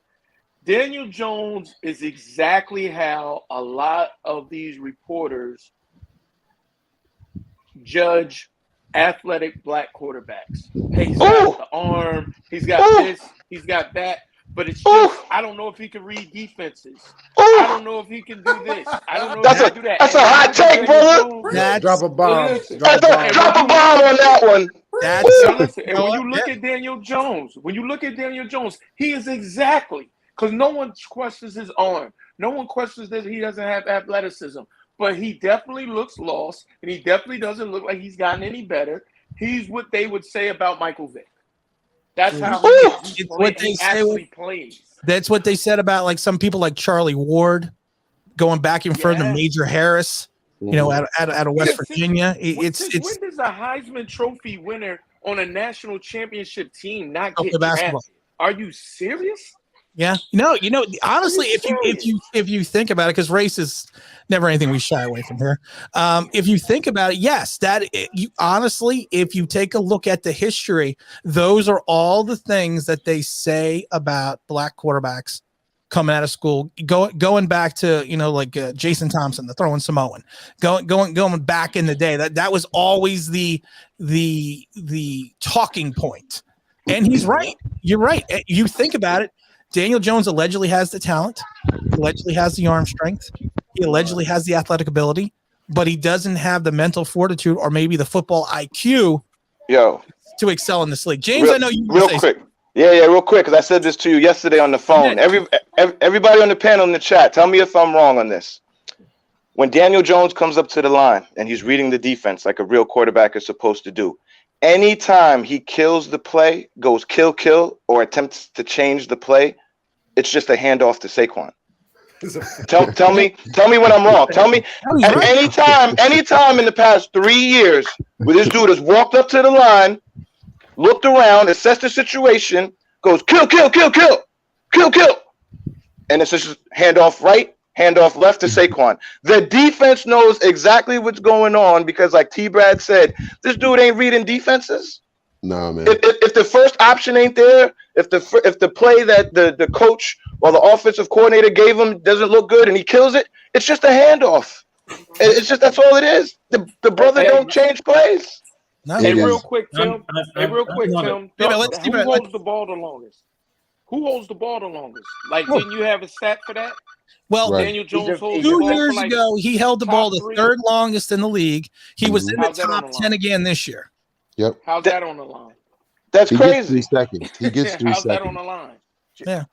James. Yeah. You're right. You actually, by the way, you're absolutely right. I agree with absolutely everything you just said. However, here's one exception. It's when he breaks free on that design runs. And then what happens when he breaks you on a design run? It's Daniel Jones at the 10. It's Daniel Jones at the 5. I was gonna say we gotta stop. We gotta stop with the fake athleticism talk. Because what does athleticism really mean? We all can get up and run outside real quick. I could do a jumping jack right now. Is that real athletics? Like, come on, man. I know, come on, man. I was putting your leg. You absolutely. I'm not as dung on Jones as some of you, but I'm not necessarily saying he's the answer either. Well, it's your birthday. We'll forgive you, but don't say that tomorrow. Don't say that tomorrow. Yeah, but because I say that doesn't mean I couldn't forgive him. Sorry, I couldn't. Yo, you're like. Wait, would it not up in here? Not up in here, Mark. I had to wonk you. I'm sorry, brother. I had to wonk you. I understand, and I'm not saying that because I'm not down as much doesn't mean I think he's the answer. I'm just saying that that there are lots of things, almost like a perfect storm, lots of things happening that's causing the bad play on the offense. First of all, the scheme was horrible last year. I mean, the O-line, I know some of you guys are saying that the O-line, but the O-line was horrible. The O-line has been horrible. To everyone's point, if you hold on to the ball too long, well, but how much is it on the O-line? I think a combination of things are really, really, really bad. Anyway, that's all I'm saying. And I'm not suggesting that. I agree with you that he's not making up his mind fast enough, and that's part of his issue. There's nothing wrong with his arm or anything of that nature. It's his brain. I agree. Yeah. I agree. That's brain. But then, but let's listen who we're comparing him to. We compare him to Joe Burrow and Jamar Chase, who had over 1,000 reps with one another. They got away with something last year. I don't think that they could repeat that again. No one. That's why they're paying very much attention to the O-line. You know what, Jamar Chase. There was a wide receiver who had a great rookie season, a very good rookie season, and they said the same thing, that he would never get away with what he did. And it was some kid out of Mississippi. His dad was a bricklayer. His name was Jerry Rice. No, I don't mean that Jamar Chase won't get away with that. I mean the combination of their play with horrible offensive line. I'm not sure that they're gonna have that combination again. That's what I meant. In fairness to Mark, I agree. I don't see the Bengals going straight back to the Super Bowl without upgrades in other positions. But I think, to the point, you still have to have a quarterback that can go and do stuff. You have to have a quarterback. You can't have absolutely everything to win in this league. Everything. Look at Jared Goff. Jared Goff in Detroit. What did he have this year? Look at his numbers. Look how he really look beyond just the overall loss record of the team. Look at how Jared Goff played on Detroit. You're going to tell me that Detroit has much more talent than we do? Less talent. So, I mean, Jared Goff had 19 touchdowns. Now, believe it or not, guys, I'm going to throw this out. Believe it or not, I will never understand what it is to be a black quarterback. And so, I know that's shocking, but I will never understand that. That's funny. I thought you were Me either. That's hard to believe. That really is hard to believe. It's hard to believe. But I always thought about this because, like I said, I played at a higher competitive level than most people got to play of, just below the pros. And I've played with black quarterbacks, and there was always that like what T. Brad was saying, there was always that rumor they're not smart enough. They couldn't handle and process fast enough. And honestly, it's to me, it's a cop out because of the fact that you take a look at Malik Willis. Malik Willis evidently is like one of the smartest kids around in reference to the quarterback room. He had a great Wonderlic test. And then I actually did a video. It said, well, his Wonderlic test was well above average. And then some people were like, well, that's not high enough. Well, it was higher than Burrows. It was higher than all these other quarterbacks that came out ahead of him. What else does he have to do to prove that he has the intelligence or the mental fortitude to run this? And this kid is graduating from college. It's not like it's back in the 70s and 80s where you went to college and you got a degree in basketball. You literally have to go to school now because of the NCAA rules. So I think that, and I don't want to keep harping on this point, but I think to T. Brad's point, it's something now that you would hope in 2022 would just be gone, which it wouldn't even be an option, because you look at Daniel Jones and you're 100% right. He can't process. Nope. Does that make him not smart? No, it doesn't make him not smart intelligent wise, but it makes him not smart football wise. But he went to Duke. Exactly. Right. But he went to Duke. I really just and there's only one Duke graduated too, and he's a great guy. Yeah. At the stock market. Wait a minute. Let's get Emmanuel in here for a second. Emmanuel's got something to say. I just want this whole, Daniel Jones needs this, he needs that. I just want that to end. So I want them to get this old line and to show that he's still not the quarterback for this team. I just want that. I just wanted to put it to rest now. Here's the thing, going back to the question, because I never got to respond. We're never going to hear the end of the old line talk. We're just not. Your old line is never perfect. I mean, I guarantee you go to other organizations and you're going to hear, "Oh, we'd be this better." You're never not. I think the time of a dominant offensive line, we're talking Dallas Cowboys of the 90s, is over. I don't think you'll ever see that again. I think the best you're going to get is a respectable offensive line in the NFL. Because even now, for the years, Dallas Cowboys have had a dominant offensive line, and what has it got them? Nothing. So yeah. But like the comment says, he's from Duke. Eli Manning, high football IQ. He's from Duke. The best jeans to wear for people or whatever. What are the best jeans to wear?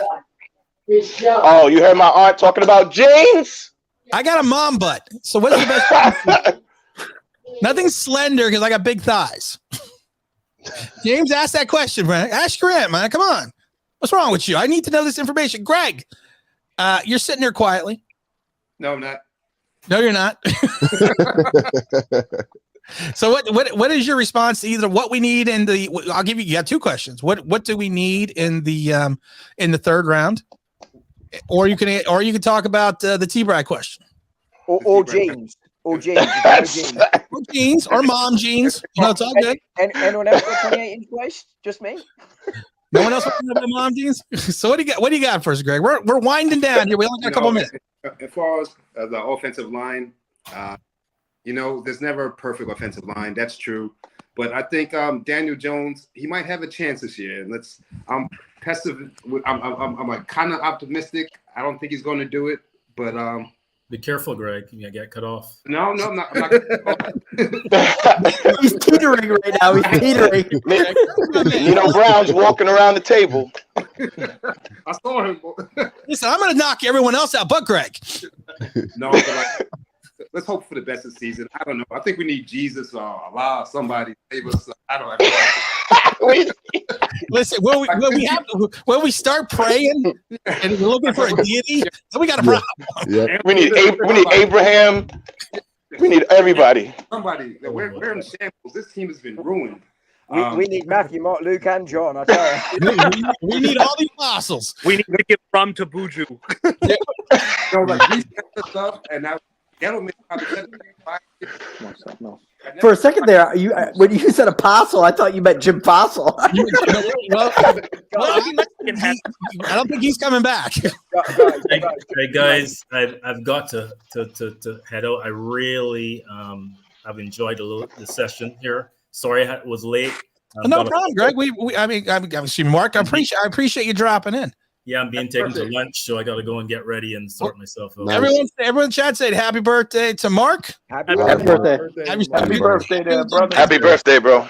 And thank you for dropping in. We're gonna let Greg finish his. Greg, what time is it? 12:30. 5:30. It's time to hit that like button for everybody who didn't. Button, Greg. That's that like. There we go, Greg. You're supposed to hit a like button. Dom, do you have a question, or do you have to go to the bathroom? Three things. One, I got to go because my builder turned up, and yes, it's 5:30 on a Sunday, but hey, commitment to the cause. Secondly, Tony's gone public on the trade rumors. So enjoy that one. He has put on Instagram with a Jerry the mouse laughing image on the bottom. If you believe everything on the internet, you're gullible. 3 laughing face emojis, and then the mouse from Tom and Jerry. So media savvy as always. Well done. And lastly, I He also spelled gullible wrong. Does spell gullible? You know what? He has spelled gullible wrong. Yeah. Oh God! He spelled Joker right either. Plastic. That is plastic. Yeah. What else would we expect? He didn't even spell his own net. Oh my God! What else? This Wonderlic score. Kadarius Toney. 0. We probably don't want to know. We don't want to know. We probably don't want to know, fellas. We probably don't want to know. Probably don't want to know. He probably reads Cat in the Hat books. But anyway, I've got to go, guys. It's been real fun.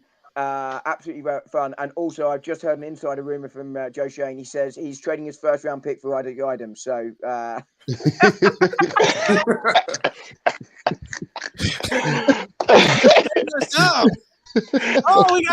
We got ourselves on a little list online Big Blue fan. Everyone keep it clean. No, keep it clean. You know what, Anthony? We never got your response to the T-Brad question. Which one was that? The T-Brad question in reference to Daniel Jones and comparing to what they've been saying for history about African American quarterbacks. No, he's 100% right, because you would always hear that. I'm going to say something. Well, that's not a good start. Oh, yeah. I want to say something. Dom, Anthony wants to say something. You know what happens when people say things. Yeah, you get one good. Guys, look, I really do have to go. It's been great fun. Sorry to cut you All off. right, Dom, I appreciate you, man. Have a See good you later. weekend. Don Juan, peace, baby. Peace. All right, Dom. Regarding African American black quarterbacks, I do think I agree with the whole thing, like the whole, they're not smart enough. But also, it was black quarterback style was before the NFL was ready for it. You know, the quarterback in the NFL offense has moved to a skill set that was traditionally reserved only for black quarterbacks. Like, you know, you look at Michael Vick. If you put Michael Vick in today's NFL with that arm and that scrambling ability, it would be insane. He would be putting up Lamar Jackson type numbers. I mean, you look at Donovan McNabb. Donovan McNabb nowadays would be considered a semi-mobile quarterback. Right. Yeah. So I do, but there was people, and I remember as a kid being like, are they saying what I think they're saying about black quarterbacks? Like, just like, kind of like, what? Did they just say that? And there was that pervasive attitude, but it's this, I don't understand this infatuation with Daniel Jones because he gets a pass for everything. Yes. And as you said, like, you know, black quarterbacks would, if they played the way Daniel Jones played, and the criticism they had about Daniel Jones, they never would have been drafted, or they'd be a 6th round pick, not a 6th overall pick. They wouldn't still be a starter, that's for sure. That's for sure. That's 100% for sure. You know, I'm not to interrupt you, but I got a quick question because I like college football. I'm an old college football guy. There was a quarterback back in I guess he was 92 to 95, back-to-back national championships teams. He didn't get ready to play in the league because he got hurt. Tommy Frazier, Nebraska. What would have been the consensus? And anyone can answer the question. What would have been the consensus of him coming out back in the 90s compared to if he came out now in 2022? Because his talent was so different at that point in time in the early 90s. Well, what about Warren Moon? My fault, Anthony. I didn't mean to cut you off. No, you're right. You're right. Warren Moon. I mean, Warren Moon was a pocket passer. Yeah, had to go to Canada. Mm-hmm. And Warren Moon could throw the ball better than 3/4 of the other quarterbacks in the league at the time. And look at everything he had to go through. So Warren Moon, you know, even Doug Williams on Washington, you know, they're I know black quarterbacks, and that's the thing I don't like. We get the label as being the scrambling quarterback.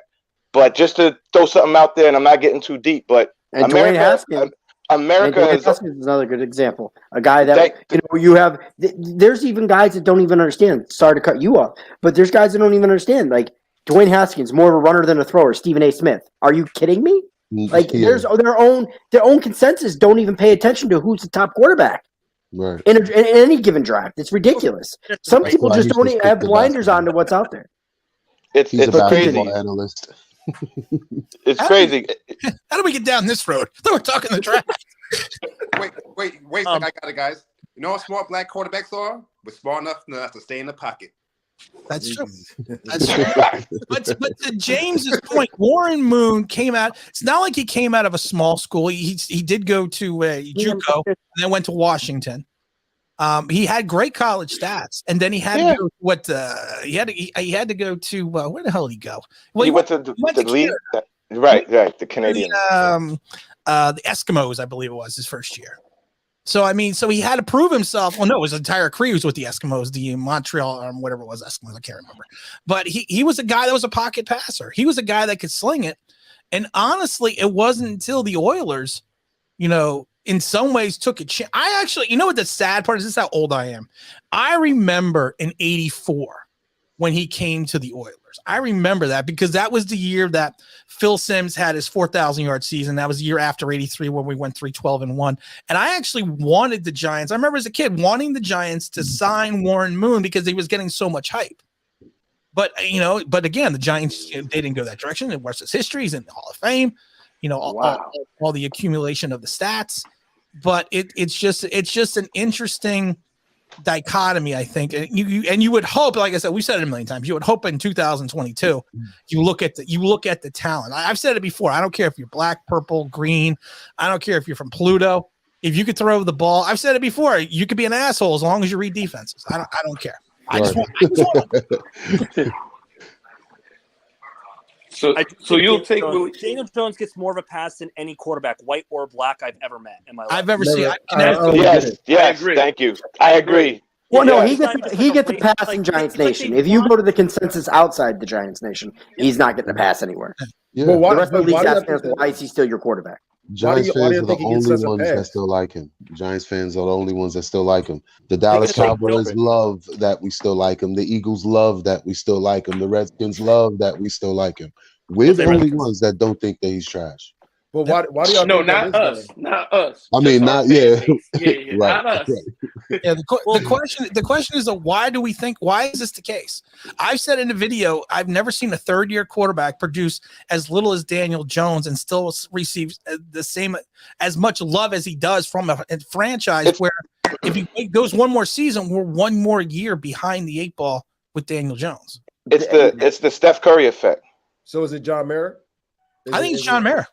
No, it definitely is John Mara, Chris Mara, and Kevin Abrams. That's who it is. But it's also the, my fault, OGR, but it's the Steph Curry effect. Like if you look at the NBA, a lot of kids think they could be. You want to know why the NBA sucks now? Because everybody's shooting threes, thinking they could be Steph Curry, and it's a lot easier to think I could go in the backyard and practice my threes than I can grow to be 6'9" and be LeBron James or jump out the gym like Michael Jordan. So when people see Daniel Jones, I really honestly think they're thinking like, oh, that's me. You know, I got picked last in kickball, and I could be that guy, and look at him, and that's me. I think they see themselves in him. That's the only thing I can think of, because there's no reason in year 4 to think that this kid is going to turn the corner when he can't even run straight. It's just here's the other thing. Here's the other thing that people don't understand. One thing about Daniel Jones, and I'm going to say this one thing, and I'm going to say it because no one else wants to say it, and I'm going to say it. He needs a better haircut. He looks like a doofus. I'm sorry. I'm not trying to pick on him, but I've said it before. I love Tyrod Taylor because I've dubbed him the OG QB because he's got style. He looks like a quarterback that would be playing in New York. Daniel Jones looks like a quarterback that would be playing in Iowa. That's one of the things that I think the Mara family is hung up on. Is the intangibles. Don't get me wrong. Daniel Jones is a good leader. He goes up to the mic. He takes responsibility. He never calls out his teammates. You know, he says all the right things. So as an owner, you're like, okay, all he has to do is have his on-field stuff catch up to his off-field leadership. But his on-field stuff is not going to catch up. They are they want him to be the next Eli so bad. He's not him. He's not him. Yeah, because you know what that means. Daniel Jones can't even call a cab right now. You know what? A lot of the Giants fans, like more or less the casuals. I mean, I think the diehards are more or less like us, but the casuals think, okay, if we take a new quarterback, that means rebuild. That means something new. Like a lot of Giants fans don't want to give up on Daniel Jones because that means starting over in their minds. Because that's how a lot of casual fans think. Oh, well, if we take a quarterback, that means we started over. Even though the start overs this year, they don't realize that. There are casual fans that still think that 11, 10, or even 9 wins is possible this year, even despite the lack of talent. People just don't get it. They don't. They don't. It's crazy. We're ready to give up. Hold on, I'm not going to cut everyone off here, but I got to go. Just end it. Just end it. Talking for closers. End it. It's my show. Wow, that was abrupt. I got work to do. But no, that's what she said. I was only. That's what she said. No, I can stop right now because I want everyone to get a final chance to say something before we check out, because I do have to leave. It's closing in on 1:00. Family, everyone, got those kids. GR already had the kids, but I want to make sure that everyone in the chat got their, like I always do with Dom, got their final opinion, their final thought in, and we're just gonna go around the table. We're gonna start with OGR, and then we're gonna go to Manuel, James, then we're gonna go to Anthony, then we're gonna go to Greg, then we're gonna go to LJ, then we're going to T. Brad will close this out. because he had the great question. So T-Brad's batting clean. So GR, we're signing off. Your final thought could be about the draft, could be about the Giants, could be about anything in general. And then what I'm going to do is, after you say your piece, I'm actually going to drop you out of the chat so everyone gets a little bit more FaceTime. So, but right, before you say anything, I do appreciate you dropping in. I do appreciate you coming by and spending the Sunday with us. Oh, no problem. I mean, the Greek Orthodox Easter doesn't start till about 2:00, so we're good. Oh, okay. So, for me at least. So, anyways, guys, I appreciate it. I appreciate the panel sharing all their thoughts. I really do. I like to get. I personally, I just like listening to a lot of different opinions from Giants fans themselves. So, thank you very much on that. And also, guys, cheap plug. Check out 312 and 1. There we go. So, peace, guys. Check it out. Oh, Jerry, have yourself a great Orthodox Easter, and I will talk to you a little bit later. So we're gonna go, Emmanuel. What is your pearl of wisdom that you're gonna either drop about the draft or anything you want? And I do appreciate you hanging in there for the full 2 hours as well, my brother. Coming in there, having a good time. It was always fun. No, thank you guys, and shout out to the Big Blue Mafia. Just draft wise, guys, just expect unexpected. I feel like Joe Shane's about to shake the draft. I think it's always that one team that like just messes everybody else up in the draft. I feel like Joe Shane's going to do that for the Giants this year, but for the better. But for the better. I like that. And Emmanuel, we appreciate you dropping in, my friend. We will see you. Thank you again. We'll see you soon. Greg, you probably have the furthest commute. Yeah, right.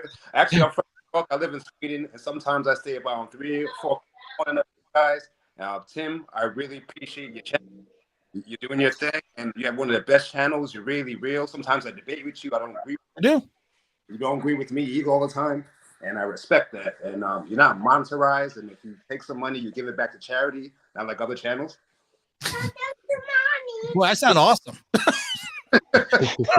more people like, and Greg, I have to give you all the props in the world, because that's why I was joking around when I asked you what time it was, because I know you're in Sweden, and I really do appreciate you coming in and putting up with this, and to the fact that, like I said, a lot of times you call me out on things and we don't always agree, but you're always great for the show. You're always great leaving comments, and like I said, sometimes we get in a little bit of a debate, but that's what this channel is about, and that's what it was created for at the end. Yeah, and man, and it's we're gonna suck this year. Just expect that, guys. Maybe, but I guess moving forward to a better future, and to a better. I like that. We're moving forward to a better future. That should be the motto of the Giants. We're moving forward to a better future. And that's it, guys. It can't get worse. All right, Greg, I appreciate it, man. Thank you for coming in. All right, Anthony. All right, so I just want to say thank you guys for letting me come in. I had a blast. I don't know about you guys, but I would say let's do this draft night. I wouldn't mind as our reactions to the draft day. I might. As the draft comes rolling in, and we can all yell at the screen when the Lions take Malik Willis at number 2. But I would just like, Rome wasn't built in a day. This mess has happened in like over 7 to 10 years. 7 to 10 years. So, we might be frustrated because we don't get the guys that we want, but as you said, it's going to be a 2-3 year rebuild until we're a serious contender. But the biggest things to do, you got to throw the ball, and you got to get to the quarterback, and you got to stop the quarterback. Yep. So if we can do get those 3 things in this draft, I think we're set, and I think we'll have a lot better year than just 4 wins. Yep, and I agree. And Anthony, again, I appreciate you coming in and putting up with all of us for this time. And we may do something on draft night. I haven't decided yet what the draft show is going to be, but we are going to be doing a big draft show at 8:30. And Anthony, enjoy the rest of your weekend. Let's go, Big Blue. You. Have a good one, guys. James, peace. My brother from another mother. Yes, sir. My friend. What's the pearl of wisdom you're gonna drop on us? Because you always have them. I'm just 2 phrases I'm just going to say all year. Well, first, let me say thank you to Tim. Everybody download that Big Blue app. But shout out to Tim and the panel. I appreciate you, brothers. Everybody in the chat. I love this channel. I love this room. It's the best YouTube channel for Giants news and info, and just a real discussion for real brothers. So I appreciate that. But I'm just going to say stay grounded and stay sane. That's all I'm really going to say for the next 2 years. Stay grounded and stay sane. Don't jump out the window. We are in a rebuild, and I know we're not going to take Malik Willis, but I'll just say this. If Shane bucks the system and we do take Malik Willis, then I would hope this brother gets the same support that Daniel Jones has been getting all these years. And I'm going to leave it at that. All right, James, I appreciate you. I appreciate you dropping by. I'll talk to you later. Yeah, yes, sir. Yeah, brothers, have a good one, man. Probably text you in an hour. Definitely. All right, James, have yourself a good weekend. We're gonna jump over to LJ. LJ, what is again, LJ? I want to thank you for also coming. You came in a little bit late. Absolutely. Yep. I sure Came in did. as a surprise, so I appreciate that because I enjoy your comments as well. What do you got for us? What's the LJ Pearl of wisdom? Tim, thanks for having me. First and foremost, man, I certainly appreciate it. And I guess I'll go off something with the draft. You know, the draft is becoming, the unpredictability of the draft is becoming unpredictable. I think Joe Shane is going to shake it up. I don't think it's a coincidence. He's putting those Kadarius Toney feelers out there to see what he can get. See maybe, wild take. Bradbury, Kadarius Toney to the Chiefs for number 30. That's my take. I like that. I would take that. That's my take right there. And shaking it up. I would take that. Let's shake things up and let's get things rolling a different way, though. All right, LJ, I appreciate you coming in and dropping. I hope to see you draft night, my friend. Easy, man. Yes, absolutely. Now betting cleanup for the Yankees. Number 11, T-Brad. T-Brad. Peace, everybody. It is you had the great question at the end, which took the draft stream off in an entirely different direction. I'm sorry. I didn't mean to take it. No, it was great. I loved it. It was a comfortable conversation. And it was a comfortable conversation with a great group. We based it on facts. And that's one of the things I was going to say is something that somebody else covered and said, hey, man, we should do this again draft night, or it would definitely be, or at least the day after the first round picks. We'll come up with something. It would be a great cast. But that was one of the things I really liked, that we were all talking and we all had different opinions. But I love the fact that people who had opinions that I didn't have were able to substantiate it. So it's like, okay, I wouldn't necessarily do it that way, but I get it. It. It's not just something out of left field like, oh, we need to get a punter. But we all agree that Daniel Jones needs to go, and I think that's what binds us. You know what I mean? That's what brings us together. You know what? I do think that's it. I mean, I think you would hope there was a common thread. Yeah, I think Daniel Jones is going to be a very. I'm going to go out like this. I'm not going to say he's going to be a great quarterback helper. He's going to be a great quarterback helper. There's hamburger helper and there's quarterback helper. Yeah. That's that second string guy who can help him deal with the media, and because he doesn't seem to mess up off the field at all. No. You know what I mean? He'll be that type of person. I don't think nobody thinks he's a bad person. It's just I want my team's quarterback to be good. Right. It's not simple. It's not difficult. It's a simple process. It's not difficult. You want to win. Yes, absolutely. And for me, you might not like me for this, but if we do get Liberty's own, we don't get jilted at the altar, it becomes a love story. We get Malik Willis there. I'm comfortable trading that 7th pick back and getting 2 firsts, like the 16th and 19th that was on there. You know what? If you take Malik Willis at 5, I actually don't have an issue moving back. Yep. I do not have an issue with that, because then you have your quarterback and you can build assets. Yes.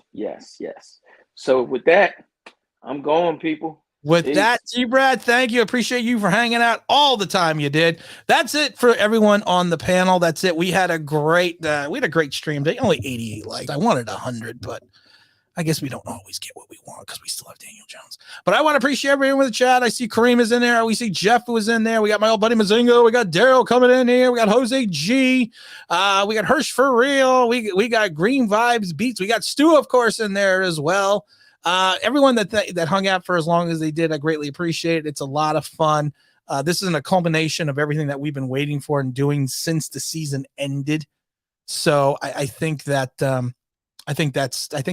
where we're at right now. And I think it's great because by Thursday, this is going to be over with.